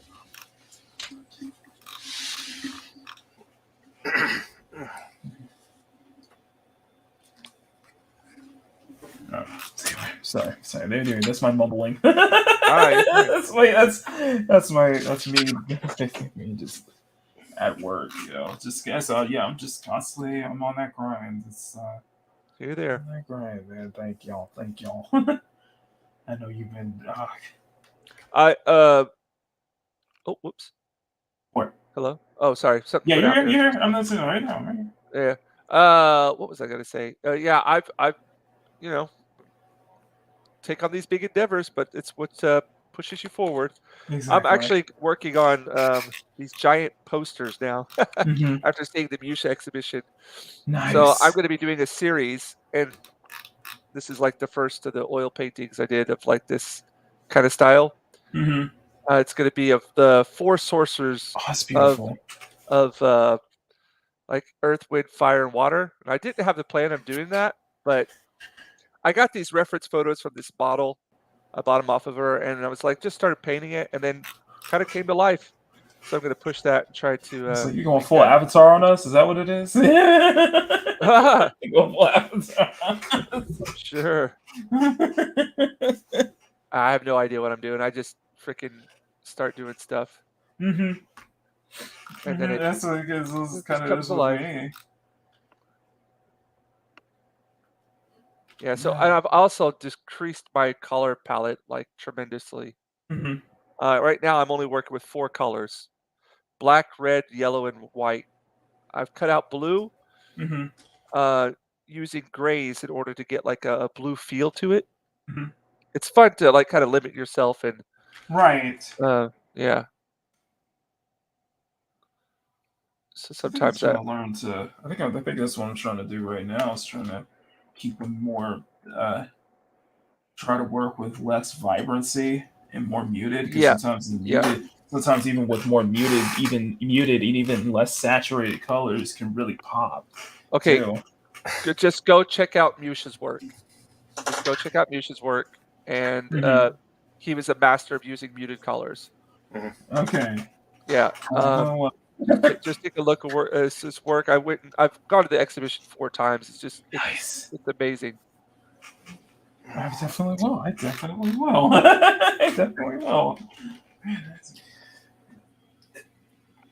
Well, speaking about exhibitions, I saw like they've been using like comic. They've been using a lot of exhibitions in Japan to praise the most popular mangakas. Like I recently saw the one for Demon Slayer. For Demon Slayer, that was actually a traveling exhibition, and also saw the one for Berserk, and that was what would have been one I would have wanted to go to. Yeah, they have a lot of those kind of exhibitions here. They're really good about that. Yeah, because like manga has been really taking off over here in the States. Mm-hmm. Like this year, the number one book, as in books sold, was Spy Family. Mm-hmm. Spy Family #1. And no matter how many people say that it's like P-bait because it's not. It's just because of that one scene where Lloyd is lifting up Anya. That's not Pete. It's a father-daughter moment. Yeah, just because you didn't have because too many fatherless homes going on here. Okay, I'm just gonna say it right now. Just because you didn't have a good relationship with your dad doesn't mean everybody's a bad dad. My daughter's a huge Spy Family fan. Yeah, I mean it's a cute anime. It's a cute anime. It's like you get serious. You get serious Mr. and Mrs. Smith vibes, and I'm like, I love that. Yeah, and plus there's so many things you could do, you could do with that story. Like Mhm. Lloyd works for the opposing country, and what if what if oh, what's her name, the wife, Your. your what if your is called as Mrs. Thorne to kill Lloyd, and she figures out that Lloyd is Dusk, because there's like so much Mhm. so much potential in that. So much potential, especially with like someone like Anya, who is so innocent, and And being caught in the middle of it. yeah, yeah, and one of my favorite things is that the dog Bond, who's basically like the Easter egg of James Bond, and they have him like wearing a bow tie collar. He's like a big shaggy white dog. He has a bow tie collar, and it's like James Bond, Sean Connery, James Bond in his white tuxedo from Doctor No. So that like you see so many callbacks from like other like spy movies, like James Bond, of course. You see Get Smart. Um, let's see. There, I can't really think of another one, but it's just like everything about Spy Family is just so freaking wholesome, even though it's supposed to be serious. And like I mean, one of my coworkers who is like in her 20s, she actually loves Spy Family, and she said her little sister loves Spy Family too. And like it's just it's just so sad, because you see that people like this, yet people like in the comic book industry, like the trio of feminists that we talked about earlier, are basically writing about politics and pop culture hot button issues, instead of writing things that actually people want to read. Like one of the things is that people read comic books to escape the real world issues. So if you read real world issues, then they're gonna walk away. That's why I like comic books that forget real world issues.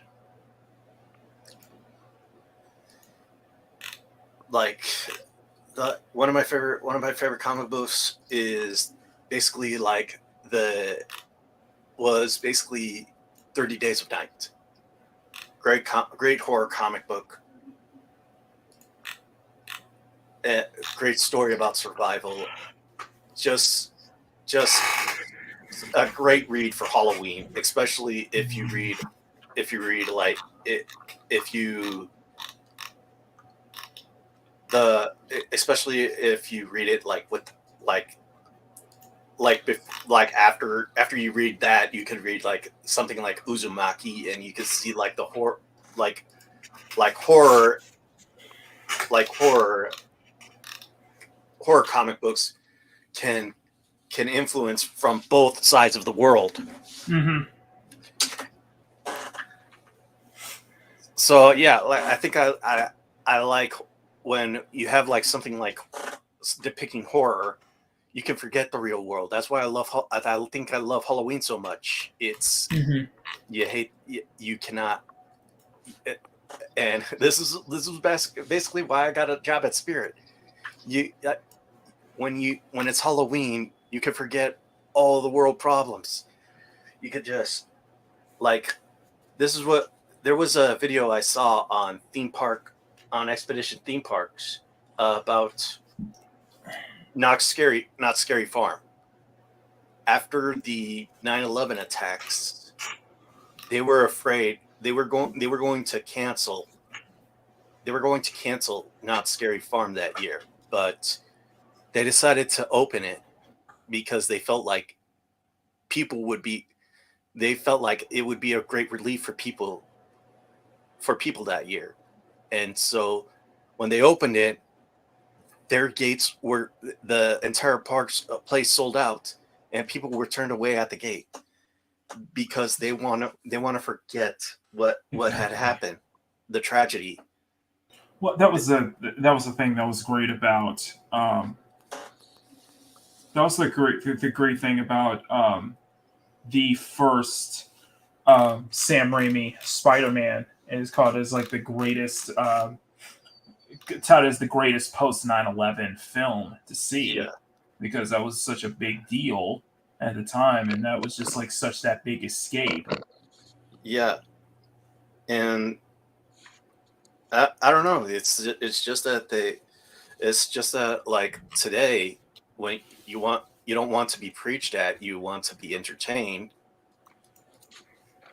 I think that's why I did not like Castlevania Nocturne, because of the big bait and switch where Annette was basically the main character, and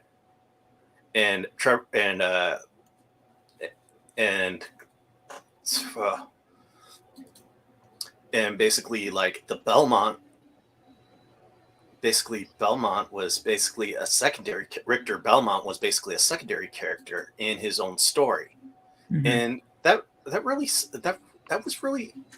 really dirty. I mean, the two of the most popular video games of the Castlevania series was Castlevania Rondo of Blood, which you played as Richter Belmont, and Castlevania Symphony of the Night, which is based in the same time span, but you play as Alucard. And the one thing is that, and in this series, of course, in the first season, of course, you're not going to see Alucard because he doesn't show up. He didn't show up until like the middle of the game. But in this series, I didn't mind that they race swapped Annette and gave her like, instead of being like this damsel in distress, gave her like this type of Caribbean priestess, and giving her a backstory. But they focused too much on her backstory that it became completely about her. And like when you do something like Castlevania and you have a Belmont in it, you do not make it about the secondary. You don't not make them a secondary character. It's like what they did with Blade. What they tried doing with Blade. I don't know if you heard about this, James, but there was a rumor out there that that they tried, or Kevin Feige read, or the Blade script is being rewritten right now, because it was just so bad that it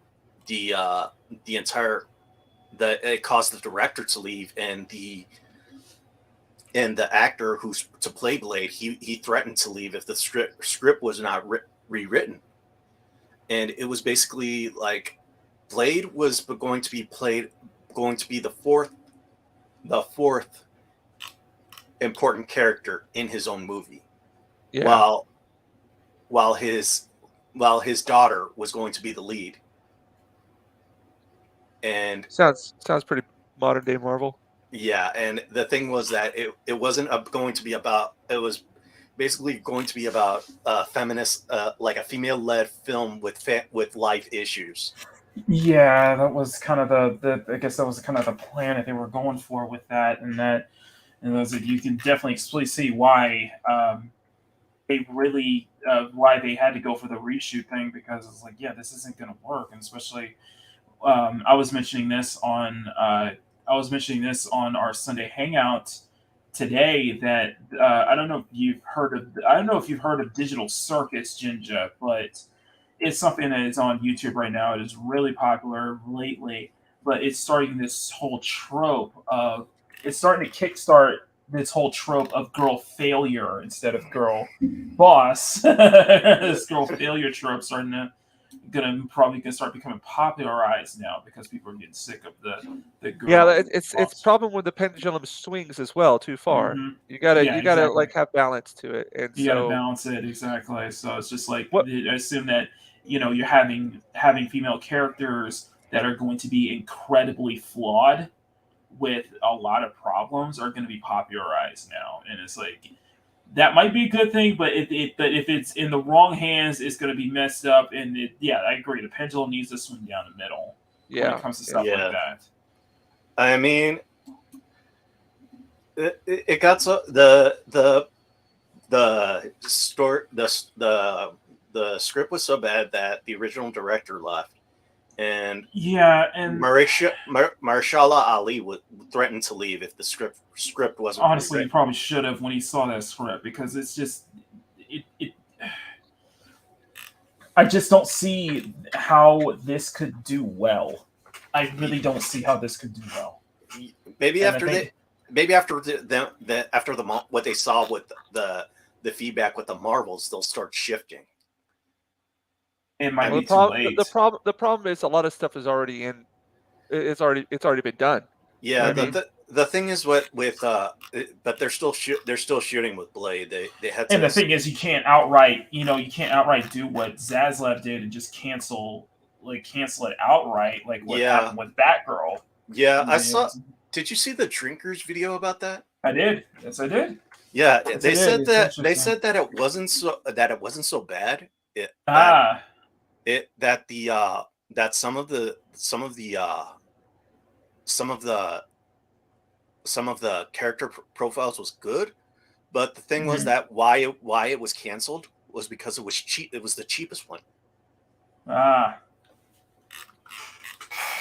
and considering the fact that the Marvels was 300 million, and I assume a lot of these, and because of the box office failure of the Marvels right now, that of course they're going to have to scale back on budgets for yeah, everything else moving forward. Like even with the Jonathan Majors allegations going on right now, and he's going to have to be going to court soon. There's already rumors they're dropping Kang. Kang's going to be dropped as the main villain, which I think he probably should have been at the first place, just because that's just a terrible villain. yeah, It is a terrible villain. yeah. What I think that they're thinking about having Doctor Doom, but that's just you, like you can't that can't work. Yeah, that simply cannot work. yeah. The thing is that they're just doing it because we can't use King anymore. But let's see what we got. Oh, Doctor Doom. It's not going to work because it's not going to work without the Fantastic Four. Yes, And knowing the fact that knowing the fact that they're going to give the Fantastic Four it's just going to be really screwed up. I think there's no other way to put it. Yeah. It's just just really screwed up, and I mean the whole thing. And I already went into detail earlier today about the kind of the rumored reasoning to why Pedro Pascal is Mr. Fantastic being tapped to be a Mr. Fantastic, and it's just like Fantastic Four to me is a case of everything. It seems it's going to be a case of everything that can go wrong will go wrong. Like everything, the worst thing imaginable is going to happen with stuff like the Fantastic Four, because like it's just you can't change. Like you can change the you can make all these adjustment changes, but a lot of the changes happen internally. You got to get rid of some of the people. You got to get rid of some of the people here because it's causing them problems. Yeah, and the thing with Fantastic Four is that one of the rumors is that a lot of male leads who were asked to play Mr. Fantastic turned it down after they read the script because they said it was basically like Sue Storm basically emasculating Mr. Fantastic throughout. And see, that's the problem, and that's the problem. That was something that Melanie Mack was saying was you're too afraid. Like Hollywood does not want to show a happily married couple anymore. We do not. Yeah, I guess that's why a lot of people are watching Hallmark movies now, Mhm. or because they want to see like a happy couple. Mhm. They want to see they want to see like something like my stepmom. She'll sit down and she will watch the entire thing of she'll spend her day watching Hallmark movies, or she'll go on my Netflix account and watch K-dramas because it shows happy couples. Mhm. And it's not something like bros where it's like in your face. I also think it just comes down to the fact that, like,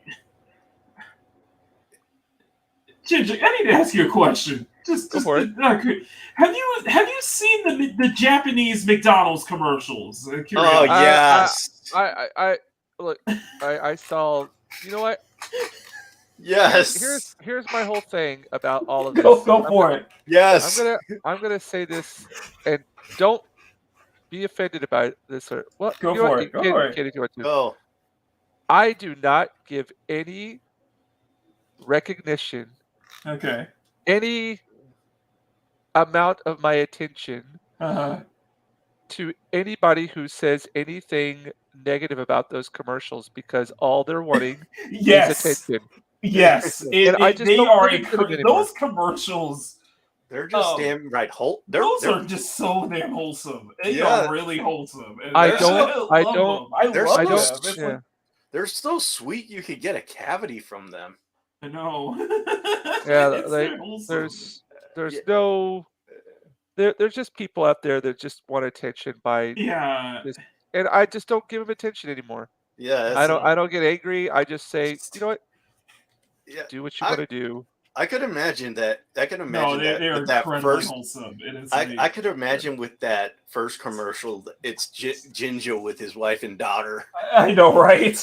Yeah, because Jinja is basically the tallest guy in all of Japan right now, probably. I see that with Jinja right now. It's like it's adorable. And It's his adorable though. wife, yeah. How tall is your wife, Jinja? Oh, she's she's shorter than me. I don't know how tall she is. We'll start from there. Yeah. So- I'm about 6 foot. I'm 6 feet. Okay, Right, 6 feet. 6 So feet. you're about my you're just about my height. So I guess you're Yeah. probably about So how many is that? How many centimeters is that? Since I'm we're- 180 centimeters. 180. Yeah. Yeah. So how many centimeters is your wife? Oh, geez. Like, I don't know. She's like, she comes up to like my chin. I would say so. That would probably at least 160. She's Probably she's around 158. 165 centimeters. Yeah. Yeah. She's about 158. See, So I know. I know my son. So she's like 5 foot. Centimeters. So Yeah, she's I like have my metrics. so she's like 5'4". Yeah, somewhere around there. Yeah. That's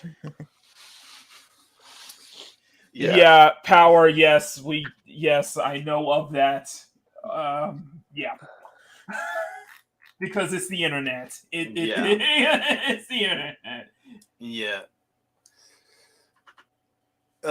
Speaking about internet, like one of the things that I don't know if you guys remember the Twisted Metal 2012. Yes.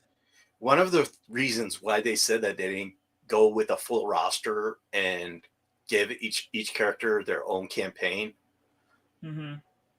was pretty stupid. It says that they said that YouTube would ruin it all instead of having people buy the game. And I would disagree. yeah, it was basically supposed to be like one of those. If we're talking like 2012 YouTube, maybe, but even then now it's just like Yeah, it watch the full game. People watch the game in full, and that'll be a deciding factor, and they'll still buy it. yeah, You know?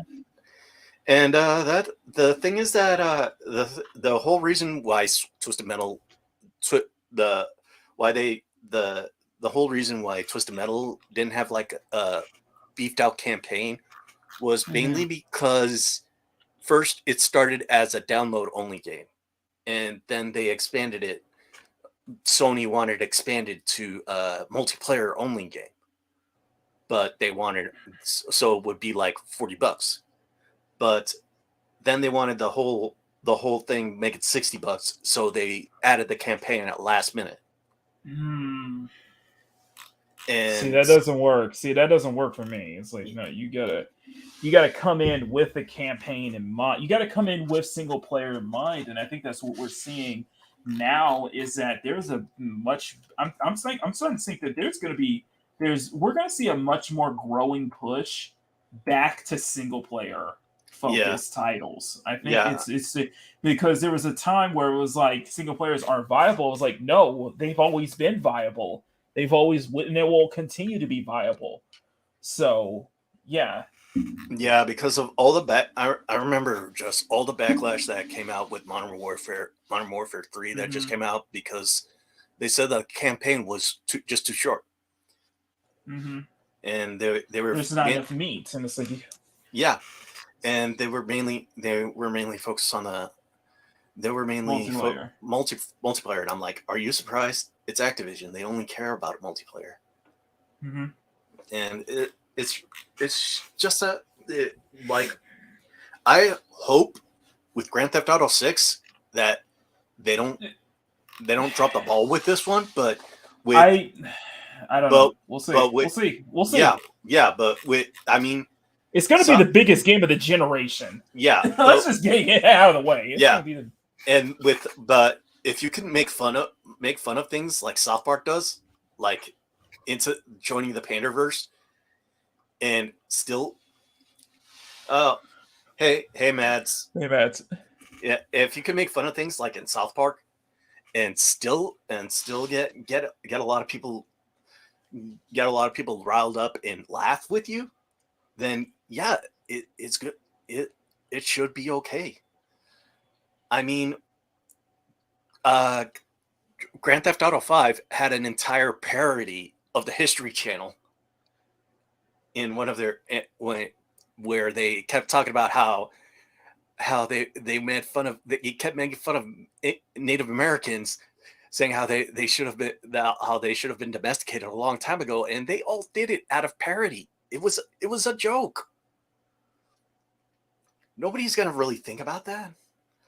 Hell, there's a show that's in Grand Theft Auto 5 and 6 called Republican Space Rangers. Well, that's the thing, is that I think that's on some people's minds. That's what they're worried about, is that you're going to see that, once the trailer is going to be dropped, because they did announce that there is going to be, we're probably going to see a reveal trailer probably in sometime in December. I would argue just before the Game Awards. Yeah. I would say probably before the Game Awards, and then we'll see it, and we'll judge it for ourselves and such like that. Yeah.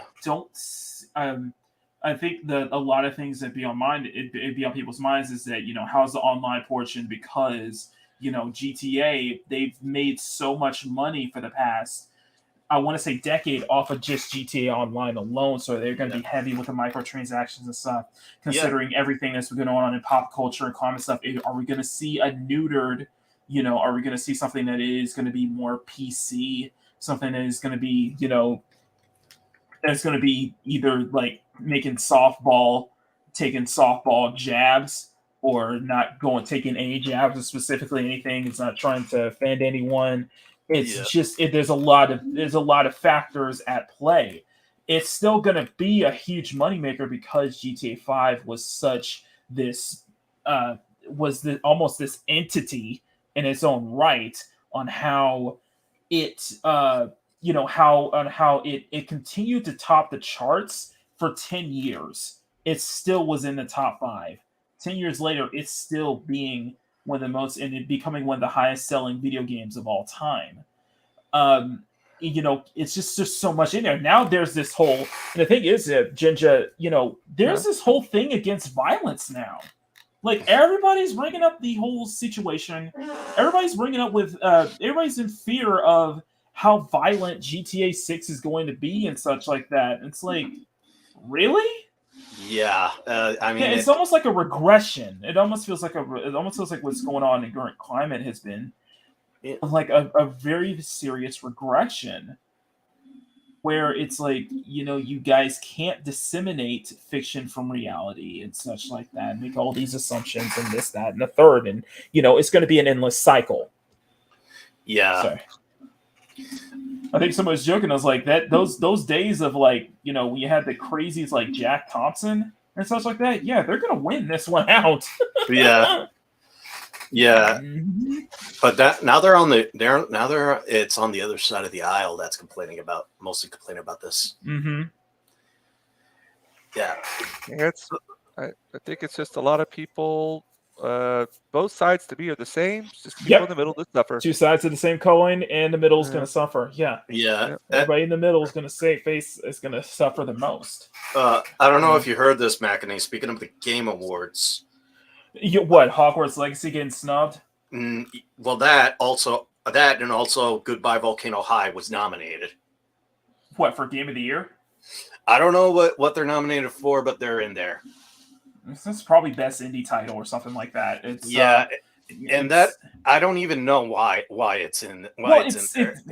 It probably has close ties with, of course, Sweet Baby Inc., which is it is Sweet Baby Inc. Has their hands in many cookie jars for years, and they're almost seen as like an ethics department. Like consultants and such like that. It has to be this. It has to be this. It's like they're almost like the embodiment. In some ways, they're like the low-key embodiment of the Kathleen Kennedy Cartman meme. What I mean? It's almost like the equivalent of that. Yeah, it's just that it's kind of mind-boggling. Why it's even nominated? It's just that it's the game. It's a point and click. It's just a visual media. It's just I'll give it props because the art and everything looks good. I'll give huge props. It's not made for me. That's just saying it's just not made for me. And it's for it is for that specific audience, and I do hope that specific audience really does enjoy it. But it's clearly not made for me. So. Yeah, but it's also the voice acting. I did not like the voice acting. I did not like the original music that they did. I assume for that specific audience, it's just not going to ultimately sell well in general. So it's probably going to be.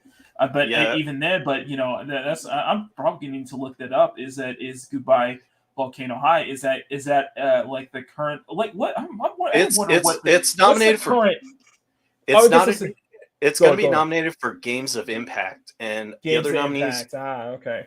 And it's the other nominee. It's the other nominees are A Space for the Unbound, Chance for Sinar, Tachia, Terra Nil, and Venba. Now it just does make me wonder. That does make me wonder. What the Games for Impact category is about. Yeah. So that'll be the interesting. I think that'll something be very interesting, and I think it's something we'll have to look into. It's like, unfortunately, I don't know what day the Game what Awards day is are. the game? Yeah, what day it is? Well, because if it falls, here's the thing: if it falls on it's on the 7th. Okay. Dang. What? So December 8th. That is because I would. Please tell me if it's. Oh, it's on a Friday night. Damn. Yeah, I'm looking through. Dang, I wouldn't know because if I was off that Friday, I would do an entire stream. I'm serious. I would do an entire stream. Just awards. I'm looking through the entire a good thing to watch. Yeah, I'm looking through the entire nominees, and I don't see Hogwarts Legacy No, anywhere. it was one of the big things. It was seems that it was being snubbed at the Game Awards because, and I think it's just because of just personal biases and such like that. And then I think the game did sell well. And it seemed to do well, but it probably wasn't even enough. Not and standards, like it is what it is. I mean, I yeah. don't care. Really. Yeah, like right now I see best fighting game, both Mortal Kombat 1 and Street Fighter 6 are nominated. I am gonna take a wild guess and probably say it's gonna be MK1. Yeah. I'm probably gonna say it's the MK1 because they got the MK1 did get the golden joystick for best multiplayer, although that was that's a very head scratching thing because it's just it's interesting. It's a lot of what's going on right now is very interesting to me, and it's something that I'm keeping a close eye on because I am very curious in seeing where is this going to go, how is this going to move on. Like we saw last week that they announced that they are doing a PS5 remake or PS5 remaster of The Last of Us 2, a game that came out 3 years ago, and it was already optimized for PS5, but looks like they are adding extra content such as new costumes and such, roguelike mode, makes and tweaks, and I was like wondering, alternate you probably story. could have done this you could have done this as more just a DLC. Yeah. It's like a DLC expansion instead of just being, going this with lost levels and such like that. I was like, I think it would or make an sense more as a DLC. alternate story mode where that's what I'm saying. It's more of like a DLC expansion, a big expansion instead of going a full remaster, because that's what the people were having those problems with the first Last of Us getting remastered when it was like there's already a remaster, there's already a remake on PS4, it's optimized for PS5. What's the point of getting a remaster? Plus the PC port has had so many issues with it as well. Yeah. So it's interesting. It's interesting. I just see it as greed. Ultimately, I just see it as greed, and I just I'm not, and personally for me, I'm not a fan of I'm not a fan of how Druckmann and other people were kind of treating everybody. All the criticisms towards Last of Us 2, the story was really a turn off for me, and all that good stuff. They kept defending it. And they kept defending it. No.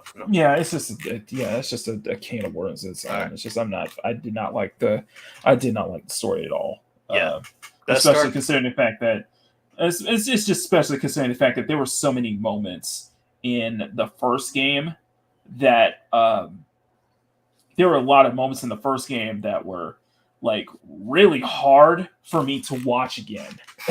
Really hard for me to watch again. I was like, all right, so anyway, I'll off topic. Right. Off topic. Okay. Yeah, best RPG. Here's some of the nominees for best RPGs. Baldur's Gate 3. I'm reading out the best right now. I'm honestly, just because of how big of the impact it was and how much the game really did, like, almost put a mirror through the rest. It really did show a mirror to the rest of the industry.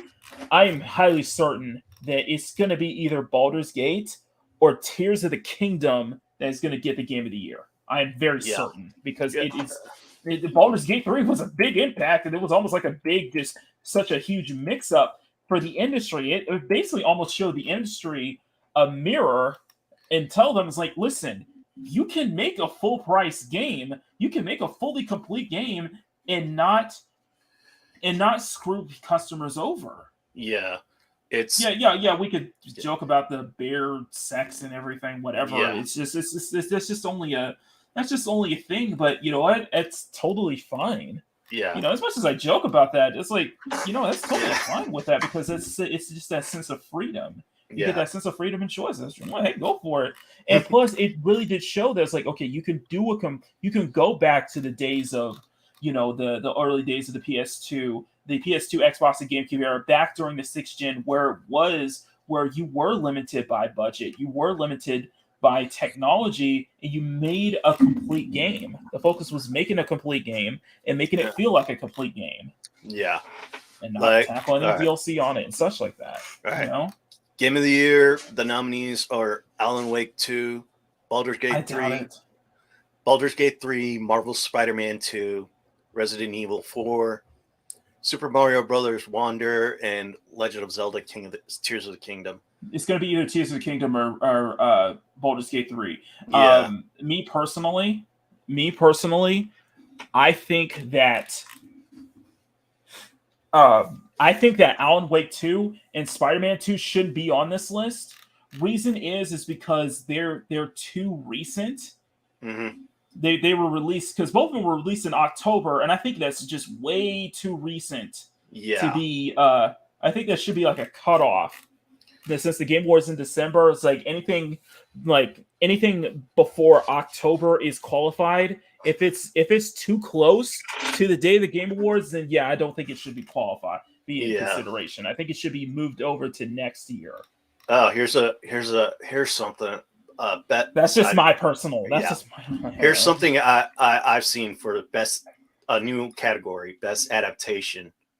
Okay. All right, Castlevania Nocturne. No. It's gonna be mixed.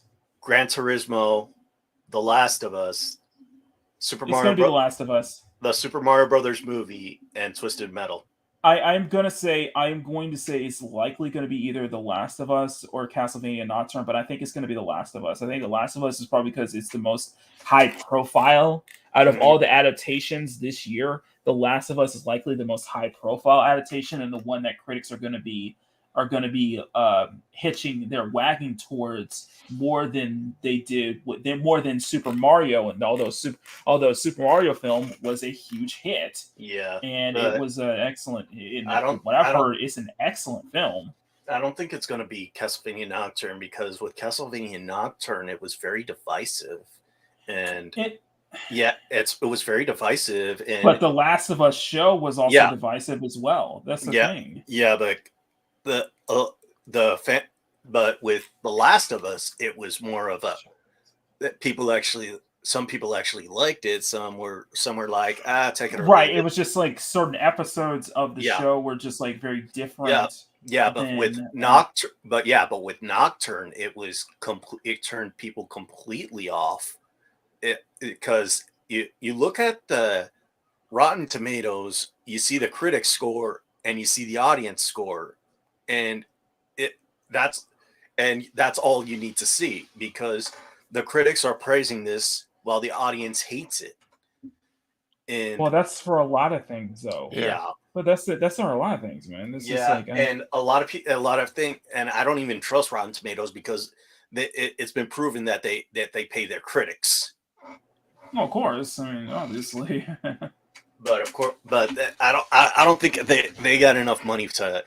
I don't think they got enough money to give the Marvels a good review. But I think I really do think that it's going to be The Last of Us. Yeah, as best adaptation, just because of how high profile that. Because that's more high profile, and that's probably something that is going to be more favored. Mm-hmm. For most critics out there than the Super Mario Brothers film, because there was definitely a lot of antagonism from critics in the Super Mario Brothers film, and yet it became the polar opposite where everybody was criticizing it, but the fans absolutely loved it. And the thing is, it did so incredibly well, and it hit extra marks because it really stuck true to the source material, down to the teeth, and even I heard Chris Pratt's voiceover even was excellent. Yeah, one of the things was that they in an interview with Chris Pratt and Charlie Day, they said that give them New York Italian accents. But the thing is with they said when they did it, they like, you guys sound too much like Goodfellas. Try don't you tone it down. And I think the sad thing is what Grumpy was bringing up was that there was a lot of controversy with Spider-Man 2 I think to the point is where it's just turned me off completely. Yeah, and I hate that because I love the first game. I love it. I mean, I haven't but I'm played. so I haven't played afraid. it. I haven't played it, I have a but PS5, so I play it. But yeah, yeah, I I'm really worried about the just all of the changes they did and everything. You know, yeah. this just Also from a that story perspective and such yeah. like that. Also like the from what I heard, the direction they're going to go, that Miles Morales is going to be the only Spider-Man in Spider-Man 3, and I think that's a huge I mistake doubt it. I doubt it. because I because you can tell so many stories with Peter and Miles. you can. Yeah, and you yeah, and if you just take Peter out of the equation, then you basically have like the first run of of Ultimate Spider-Man, which actually was just Miles reenacting the early the most popular Spider-Man storylines, like Kraven's Last Mhm. Hunt, the Clone Saga, the Clone Well, they Saga. did that in the main 616 by giving Yeah, Miles his own clone saga, which is just kind of weird. yeah, They did did the whole thing with Miles did the whole thing with Miles in multiverse, which that led to the the by Odin's fade. yeah. Miles is score. Yeah. And they haven't learned their lesson because they're No, doing they it have with not. Gwen. They're doing it with Gwen. Yeah, into the Gwen verse and such like Yeah, that. It's just I think I'm with you. I don't know if Jinja feels the same way, but yeah, I'm done with multiverses. I am sick of yeah. Oh, I multiverses. hate I I, hate I, I multiverses. I'm hate them tired. now. I'm Yeah, I'm tired of starting to They're really they're get a sick cop of multiverses. it. out. Yeah, They're a it's a I cop mean, out. bad cop out. yeah. I mean, that's why that's what South Park made fun of with their latest special into the Mhm. joining the Panderverse.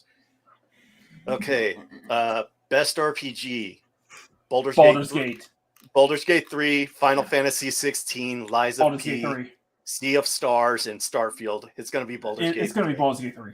I mean, the critics hate Final Fantasy 16 so much that they're not even And going to not get only it. fact, and that really Starfield, you're gonna give Starfield the best RPG when Starfield has had a lot of Starfield Issues, is filled with a lot of just those same Bethesda, tropes. tropes that you see all the time. It's still those same Bethesda bugs and such like that. Yeah, but And I'm not. I mean, it does have a good story. It does have good gameplay, good narratives, but there's still a lot of bugs. There's still some There's still a lot of bugs. problems, and Yeah, it's just like for what I'm yeah. hearing, One it's just not it's just a run of the mill Bethesda experience. well, one of the yeah, one of the things is that I liked about Starfield was that the ship design, the mining, the trading, Mhm. and also like one of the things I did not like was the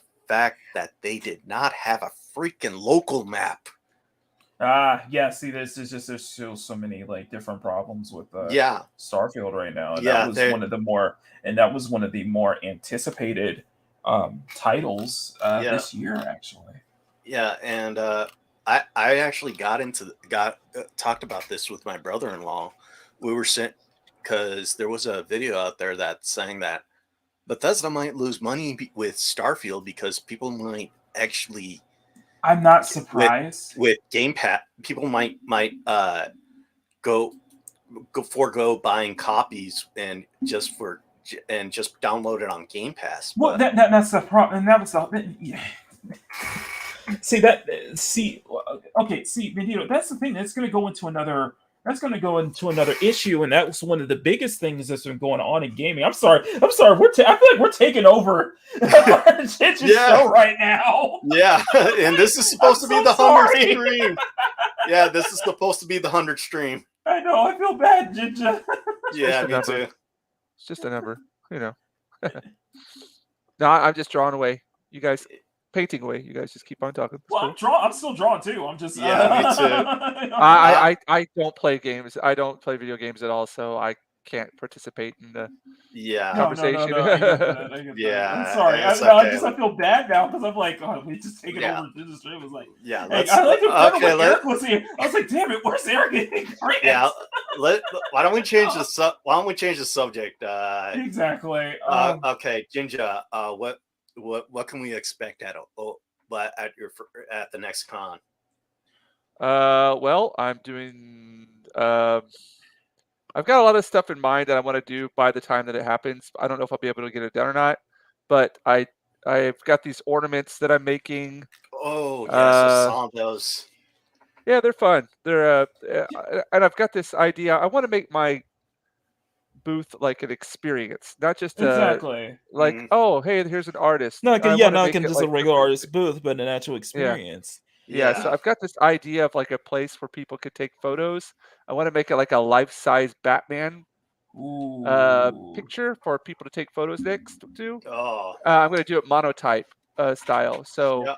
That's gonna be amazing. that's going to be next week. I've got to Can I- finish some more Christmas ornaments. Can I these ask you? posters done. Can I ask you one question? Go for it. Are you looking forward to the Tolkien documentary? I haven't been keeping tabs on it. I'll be honest, guys. I don't watch many videos. I've just been putting my nose to the grindstone kind of thing. You know what I No, mean? that's what I want to do. And That's what I'm I've just trying to been like, do. That's what I've been trying to do. So. I've just been out of it. Like I Okay. don't pay attention to much of what's going on because What? I see like the same kind of thing over and over, like people Mhm. just hopping on something that they haven't Mhm. worked for and just turning it to their Yeah, you know, just whether or look not at it yeah. just look at those two dipshits who are in charge of power rings of power. Whatever their names are, McBain. McCabe. Well, the McCabe's, yeah. Yeah. Yeah, because well, I asked you because I figured you would be interested, and I know that you've been you've really been on you've been really the one the mad scientist behind the Respect for Tolkien campaign. Well, it was something that Azura and Brian started together, and then they asked me to hop on because they saw that I had a passion for it. I don't know as much as other people do. Okay. But I've read the books multiple times. I've watched the movies a billion times, and I know when some people are hopping on it just to promote their social justice issues, right? And that's all I see going on. Yeah, but like with Payne. Yeah, like with Payne and McCabe. I mean, they have no idea about. No, these people don't appreciate art. They don't appreciate art. Right. I just asked because I figured you would be fake. interested in the Tolkien documentary, and I want to hear your thoughts. If you've seen it, just because.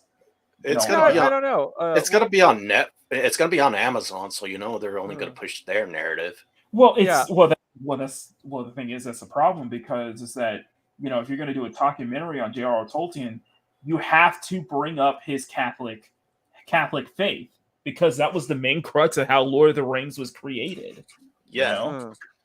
And one of the things is that one of the things was like his self-inserts were never the main characters. No.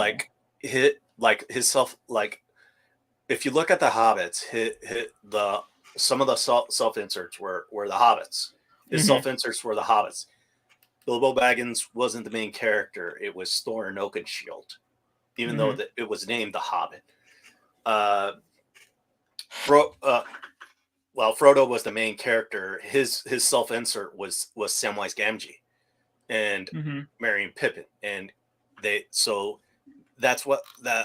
I feel like his type of writing was like his type of writing was having a self-insert character, but he was basically documenting the adventures that was going on. Right. Kind of like with H.P. Lovecraft and Randolph Carter. You would, even though like some of his stories would be told through Randolph Carter's point of view, yet he was never the main character. Exactly.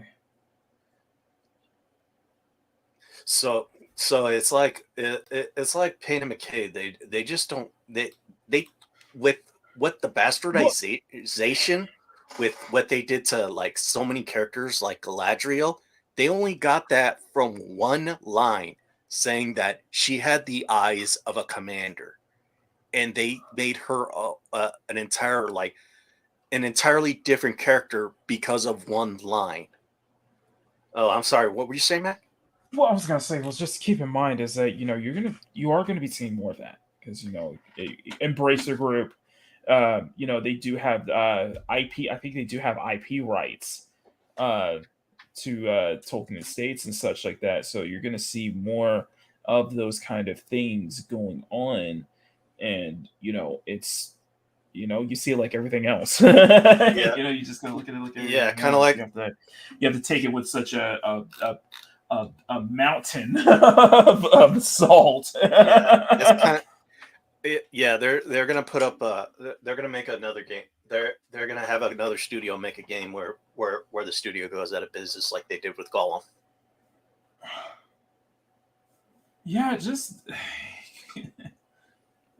with Gollum that was ironic in a way. It's just like because they were touting, it's like, okay, we're gonna make more games, and then then you find out, and then what happens later is like, yep, they went out of business because it's like, you guys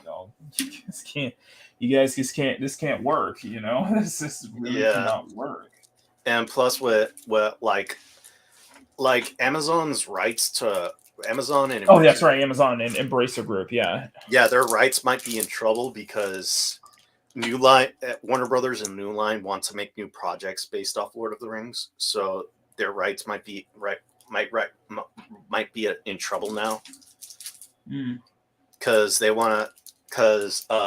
Zaslav, even though he's a jackass, he's still making some good decisions, and one of them is wanting to tell more stories from Middle Earth based off the actual Second Age, not the Silmarillion, not the basically the Silmarillion, not what Payne and McKay, not excerpts from it that weren't, not what Payne and McKay, not what Payne and McKay are basically doing.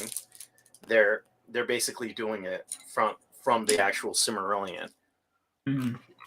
So it's like this is one of the things that we see as fans, like Dune. Who's directing? Who's the director of Dune? Denis Villeneuve.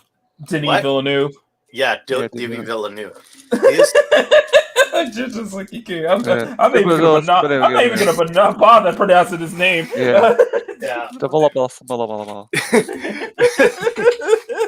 He is such a fan of Dune that he actually embraced everything about Dune, even the good and the bad. Mm-hmm. He read all. I'm pretty sure he's read all of Frank Herbert's books, and he's done a lot. He would basically be hands-on with the designs and the costumes, and one of the things was the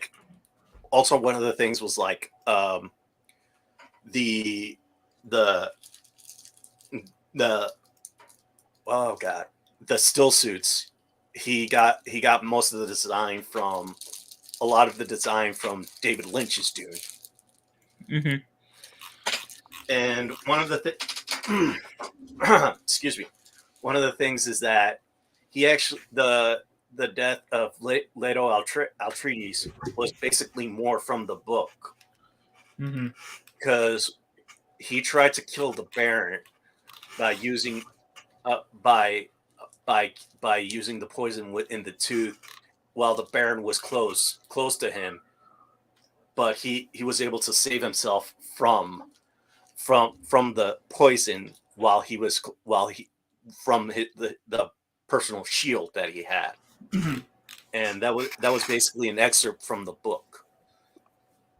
like even though they did like gender swap and race swap some characters, I don't really mind because it was very, very obvious on the book, close to the book. Right, exactly. Yeah. The movie was definitely a love letter to the books. Yeah. And I haven't even seen it. I got the 4K Blu-ray and I haven't even seen it yet. I feel bad now. I feel bad. And but one of the things was like some of the actors didn't even read the books. Didn't even read the book. Like the actress who played Jessica, she said that the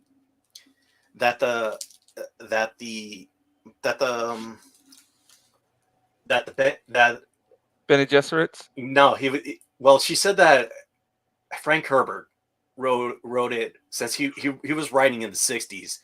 He wrote women as a secondary character. Okay. That Wrong. You have to stop. Yeah, that has to stop. You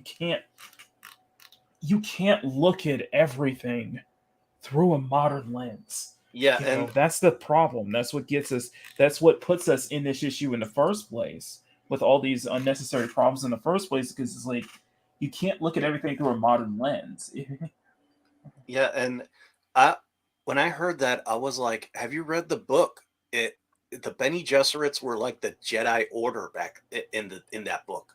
They're the ones that are the ones ruling behind the scenes. Yeah, they're the manipulators. Yeah, and the thing was that the interviewer held up the book and he's like, "Have you read the book?"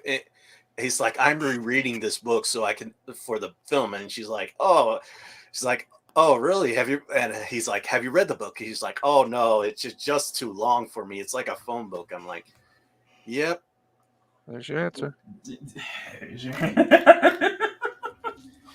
Oh my goodness! Jinja, I can understand. I can understand, like, from an actor or actress's point of view, you want to put your own what's the word I'm looking for? Spin on the character, right? Yeah. So you get your directions from the director. The director tells you about it, and you're like, okay, I can work with this. And then maybe the director, because that's what a director does. The director directs you. Because sometimes you might read the book and you might want to go 1-to-1, like what the book says with the character. But that's what movies are about. That's what adaptations are about. You change little things here and there, and that's what makes them kind of worth watching. Because if I go 1-to-1 from the book to the movie, then what if? I mean, yeah, you just watched it. You just would read the book again. Yeah, it's like, I understand. Exactly. It's almost like doing a painting of a picture. I mean, right? I've got a picture, and I just do a painting that looks super realistic of it. Okay, you haven't given me anything else. Yeah, and I do think that I think you bring up a good point, because it's like, we're not asking for like a lot of stuff. We're not really asking for just like an exact one-to-one. Exactly, yeah. It's just like these with like One Piece stuff. It's like, no, just at least understand the source material. Have a good understanding of the source material and actually respect the source material. You don't have to be exactly like beat for beat. I mean, it can veer off in some ways and like that, but as long as you're staying respectful to the source material, and as long as at least it's in a general sense close to it, then that's totally fine. We don't mind it having to veer off because it's not, because let's be honest here, a lot of the stuff that we do love, some of that may not translate as well in in show form, in a watchable form versus a readable form. Yeah, I mean, with Lord of the Rings, Peter Jackson actually had to condense the books. Actually had to condense the books like to actually fit a movie. Of course, you have to do that with any book that's like you could use as a as a weight to press down your paper. Or, exactly. Yeah. And especially like with the upcoming Warhammer series, it has just so much lore that they're going to have to condense some of it to the way I see it is make it accessible. Mhm. I think it's trying to. I think with what it sounds like what Henry Cavill wants to do is basically just do not a direct translation, but do it in a way that's easier to understand for new audiences, and yet still faithful, yet still remain faithful to the original source material. Yeah, because Warhammer has such a rich and vibrant history that's always changing. So, like, there are there are 3 books that I would say if anybody wants to get into the lore, there are 3 books that I could I would I would fully say you should read. One is, but 2 are very grimdark, which basically demonstrates the entire setting of Warhammer. The other one has a more comedic take, but it's not as grimdark as the rest of the series, as the setting. The first one is basically the first one is called is basically is the first Eisenhorn book. I've suggested this to Jinja, and Jinja actually was actually kind of disturbed by it. Mm-hmm. I don't know if you remember that, James. Oh yeah. And the second one would be Gaunt's Ghost. It's more of a Warhammer setting of Band of Brothers, and it's the first book called First and Only, which talks about Gaunt's Ghost and his only regiment, which are this ragtag group from a dying planet.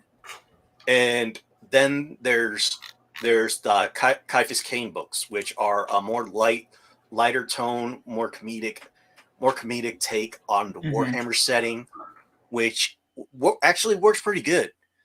And because you have a character who's basically thinks of himself as a coward, yet he has this unmistakable amount of luck with him. Everything he always has he's like that one guy that shows up at a D&D party and rolls nat 20s 8 times in a row. Squeaka's here. There's something, hey Squirka, there's something I want to ask you, Jinja, and I'm wondering what's your thoughts on this. Because you brought this, because now that Bandito brought this up, so one of the videos I was watching made a good point in how you can have like a fictional property and have some say like there are probably elements to a story that are like very unsettling, that can give you an unsettling feeling. Yeah. And it can make you could be like offended, or you could be like you could be like this uncomfortable, unsettling feeling. Yeah.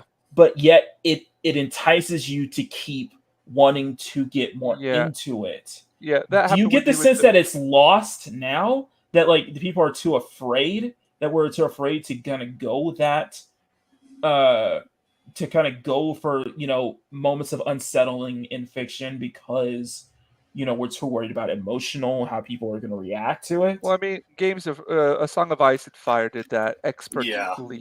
And I think that could be one of the reasons he's not finishing that, because of people's inability. Well, you know what? It's not.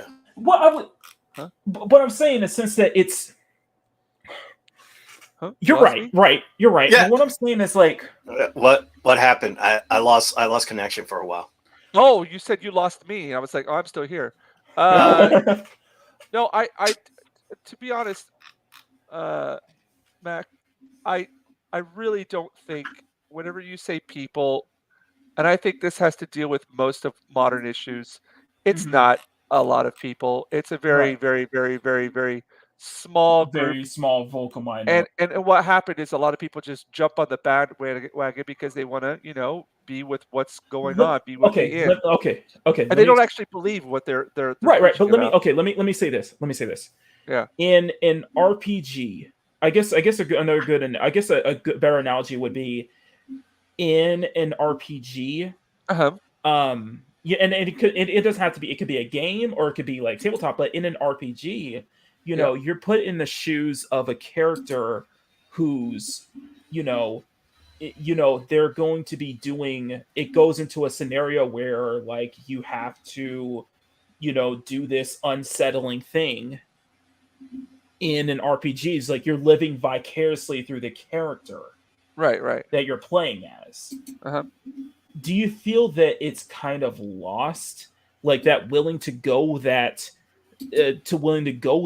to emit those feelings? Like, for example, I think it was a video. It was like, I think it was like one of the older Fallout games. You play if you play a female character, there's probably a scenario where you have to, you may have to, in order to advance the character further or advance the story further, you may have to do something as say like sleep with an enemy character or something in order to advance, and it could give you this unsettling feeling. Like you have a choice not to. You can always have that choice not to do it, but but there is a choice to do it. But it gives you that unsettling feeling, but at the same time, it still entices you to keep playing. It doesn't turn you off because it's that escapism. It's that sense of escapism. It's that feeling of, you're living through the character. It's role playing. You know what I mean? I know it's hard to describe that. I don't know. Yeah. No, I know what you're talking about. Like putting you in an uncomfortable situation, and some people are like, "Oh, this is my safe space. I don't want to." It's like if people are too afraid of that, afraid to kind of go there. When you're afraid to kind of go to that position or to do things like that, push the boundaries, then I mean, you're going to regress. So yeah, exactly. Yeah. So I just think it takes some, metaphorically, some balls. Right. People just need to get their shit together. Because I think get it's some balls. I think it is just in the sense of like RPGs and such like that. Yeah, it is like it's role playing. It's role playing. It's like, it's gonna be. It might be a moment where it's like unsettling something, but you are playing a role, and it doesn't turn you. And if it doesn't turn you off, it may not. You may not find it. You may find it unpleasant. You may find it offensive or something like. But it is. But you have to understand the fact that this is your role playing. You're role playing a character here. I guess that's kind of what I'm trying to say. Is like, do you see that? Do you get the sense that that willingness to kind of, go there, not for the sake of, not just for no reason to, but for story purposes or for character purposes? Do you feel like that's an art of that is lost? That art is lost. I haven't played enough games to see, and I haven't. A lot of the books that I've read I've been doing a lot of rereading, of things I just like in the past. I don't read a lot of. But that can also be applied to just fiction in general. Yeah. I don't know. I mean, I guess it depends on like how far you're talking about. Like what like having sex with somebody that you like, the enemy. I mean, that just sounds like a James Bond thing, Well, yeah. Okay. Let me put it this way. Let's put it this way. Say that you end up in that situation, but all it is just like it cuts to black and then it cuts to the next scene. So it's just an implication, really. Yeah. It's nothing graphic. It's implied. You know what I mean? In a situation, I don't see the problem. Yeah. Yeah. That's what I guess what I'm trying to say. Yeah. It's like an art of subtlety. It's like there's an art of subtlety that's like lost. Yeah. I feel like there's with like grimdark settings, like a lot of people are basically easily offended with grimdark settings, like Berserk, which is like one of the most famous ones, but yet a lot of people are offended by it and are offended by it because of what the type of setting it has, and also like like a lot of things that why a lot of people are complaining who want to who are saying that they want to get into the hobby, but of Warhammer, yet they don't want to look at the lore. And like I guess another good reason would, I guess another good explanation kind of example would be like, you know, having like what I just mentioned earlier, but it's just really, it's just more implied, leaving the player, or leaving you to kind of, you know, decide for yourself, you know. Yeah.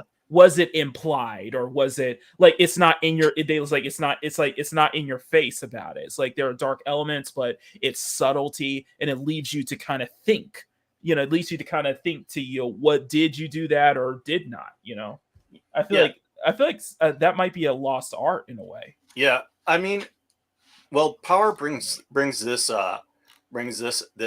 thing up, like the old Yellow Jacket. Mhm. It's like, is the comic addressing either abuse or dealing with bipolar disorder? Right. And I think that this is the type of things that people are afraid to read about. Mhm.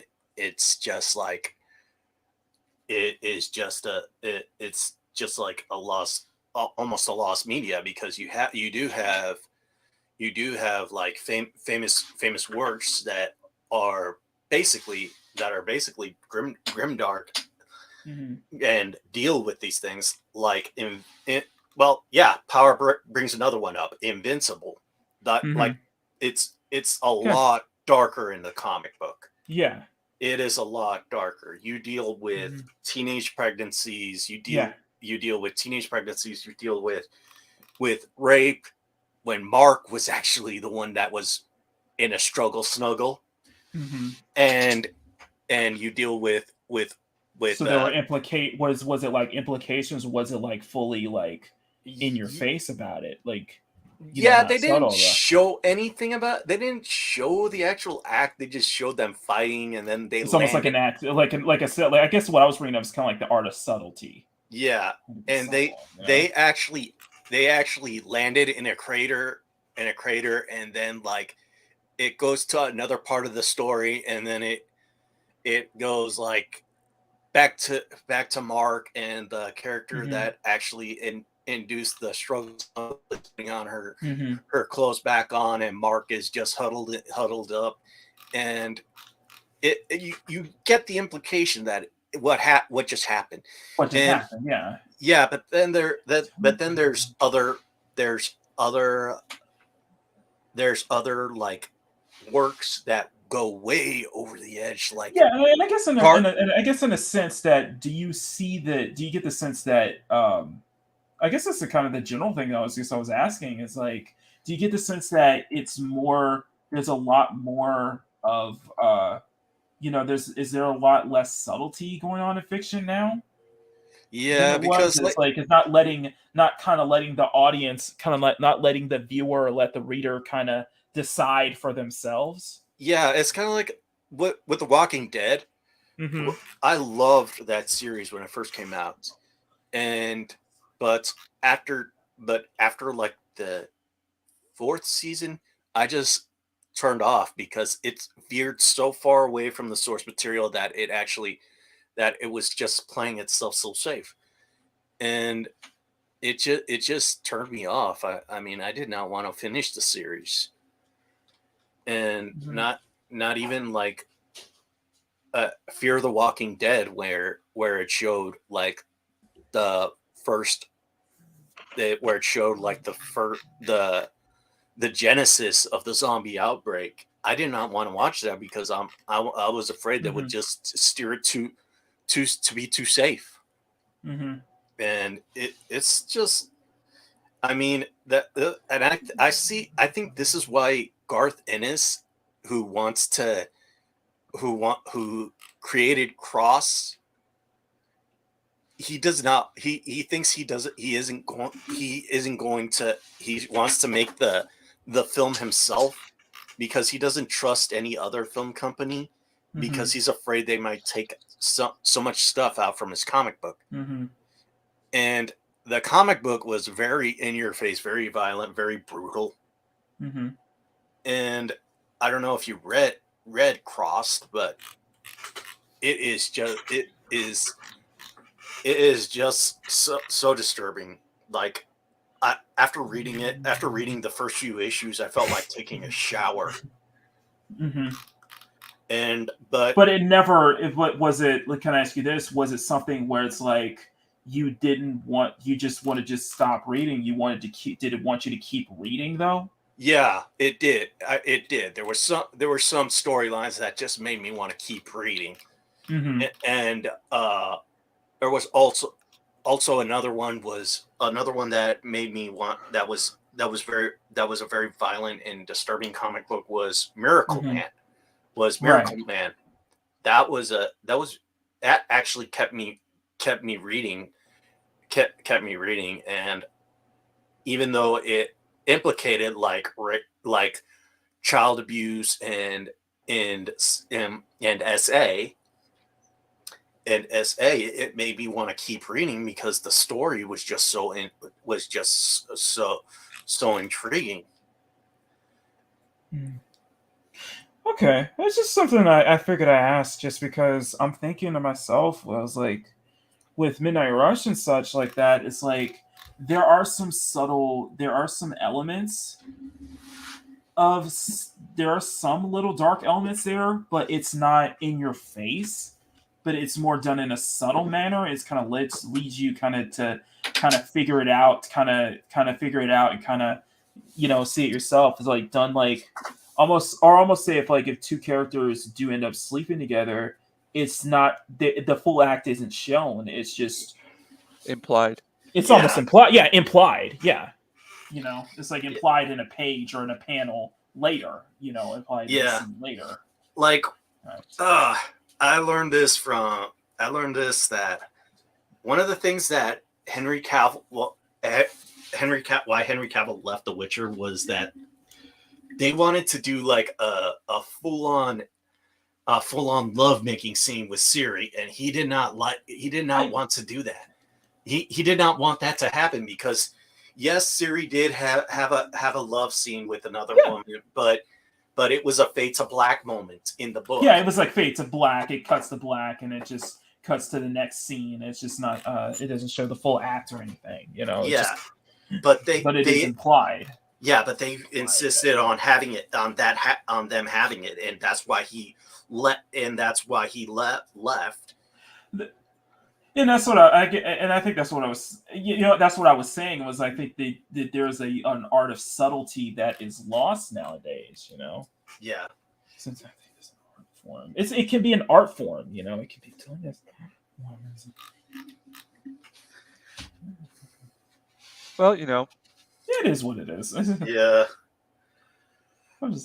I'm just going off the. I just figured it'd be interesting. I figured it'd be an interesting discussion. Yeah. Speaking about grimdark settings, I want to go back to Warhammer. On Friday, they just released a teaser trailer to a new kill team set of basically one of the most violent set of Space Marines. And these are called the Night Lords. Now, the Night Lords are basically like, okay, I'm going to go into a little bit of Warhammer lore. The Night Lords are basically psycho Batmans. Like, you remember Death Metal with a Batman who laughs? And yeah, that with the Batman who laughs and the Batman who... It's like a bunch of those Batmans, except they're like very vicious. They kill their Primarch was basically known as the Hunter. He landed on a planet which was basically an entire city, and it was ruled by crime, and he became basically the Batman in that entire city. He took down all the crime, and he was basically like Thomas Wayne Batman, and he basically killed all the crime bosses and everything. and everything, and he basically did that. And when the Emperor found him, and when the Emperor Emperor of Mankind found him, he basically joined him on the Great Crusade, which was when the Emperor tried to take over the universe. And okay, the guy's name was Conrad Curse, and even his armor just looks terrifying, like the Space Marine armor. Let me pull up a good image of it.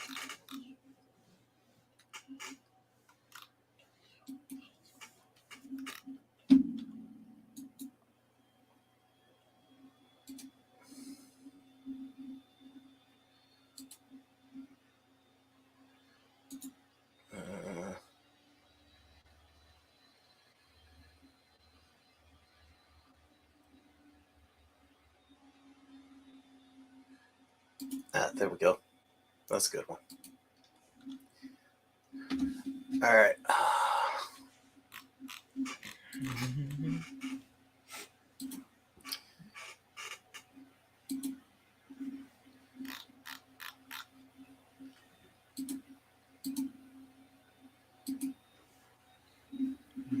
I am probably gonna head out. Jinja, Yeah. Just because. Yeah, actually, it's up to three hours here. So Yeah. Okay. How about you we, usually go for y'all? You usually go for 5 hours. Yeah. well, today is a work day. Now I got Yeah, it is. work starting here in 3 Yeah. hours. So So I guess we should go ahead. call Yeah. it a day. I'm gonna go ahead and bounce out. But Yeah. I want to say, Jinja, congratulations on your 100th show. Here's to Yeah. 100 more. Hopefully you can start hopefully you can really get into get into a groove and start putting out more consistent streams and such, and really get the channel up and running. Get the channel firing going. I want to see you monetized. I want to see you monetized Yeah. and get all that good stuff. So, but anyway, guys, thank y'all, everybody. Thank you, Thanks, of course, man. Jinja, for letting me be on. I'm glad he finally did it instead of having to tell us, "Oh, I'm sorry, guys, I got to push it back again next Sunday. I promise, no excuses." And I'm gonna Yeah. okay. Yeah. But no, I already told my schedule. I do a morning show called Machiny in the morning, Mondays through Fridays at 7 a.m. PST, right after Loki's Mornings of Mischief. And then I do a Sunday hangout with Bruce Lombardo, Mads Malmere, or Malmere Art Doll, at Sundays at 11, in which soon we will be the return of a newly rebooted Machiny Live. As Grumpy said, Machiny Live 2.0 will be coming very soon, hopefully next Sunday. So stay tuned. But anyway, guys, I am on my channel. We're working our way to 1,500 and such like that. And thank you all so much for being here, guys. Thank you all so much. And thank you, Jinja. Thank you, Bandito. Thank you. Yeah. Of course, happy birthday to Eric O'Sullivan. And thank you, Grant, as well. So anyway, I'm going to get out of here, guys. Thank you so much, Awesome, Jinja. man. Take Thanks care. again, Much bud. love. Yep. And as I always All right. say, never stop drawing. Bye, everyone. There you go. All right. Take it easy, man. Take care. All right. I think we should call it a night too. Or Yeah. I'm All right. gonna pop All out right. here after. Yeah. Okay. Hey guys, this is Bandito Bane, the well-rounded nerd, the Super Spider-Man fan, and the Warhammer noob. Yeah, I haven't been putting out a lot of videos, but I've been busy, and so the next video I'm going to put on is a review to the Luther Strode trilogy, which is a very good Spider-Man inspired book, a comic book, and hopefully I'll do a Warhammer themed Christmas episode before Christmas, and I'm still trying to decide what I want to do for that. But until then, this has been Bandito Bane, the well-rounded nerd, the Super Spider-Man fan, and the Warhammer noob, saying keep playing and God bless.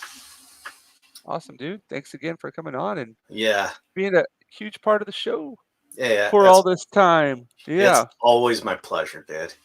Appreciate it, man. Yeah, this is always like the highlight of my week. Yeah. Thank you. All right. All right. I'll just go ahead and show what I got here for today. This is I should just pop this out. Well, actually, no, I'll just do this right here. Yeah, this is Rogue and Savage Land coming along. Yeah, it's doing its thing here. Again, thanks everybody for supporting us for this 100 episodes. Can you believe it? No time at all. Yeah. Yeah. So yeah, here's to many more Mm-hmm.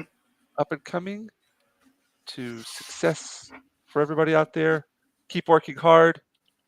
Follow your dreams. It sounds like a cat poster or something like that. Yeah. Yeah. But yeah, again, thanks everybody out there. Hope you enjoyed the show and hope to see you around. Take care. Thank you. Sayonara. Bye-bye.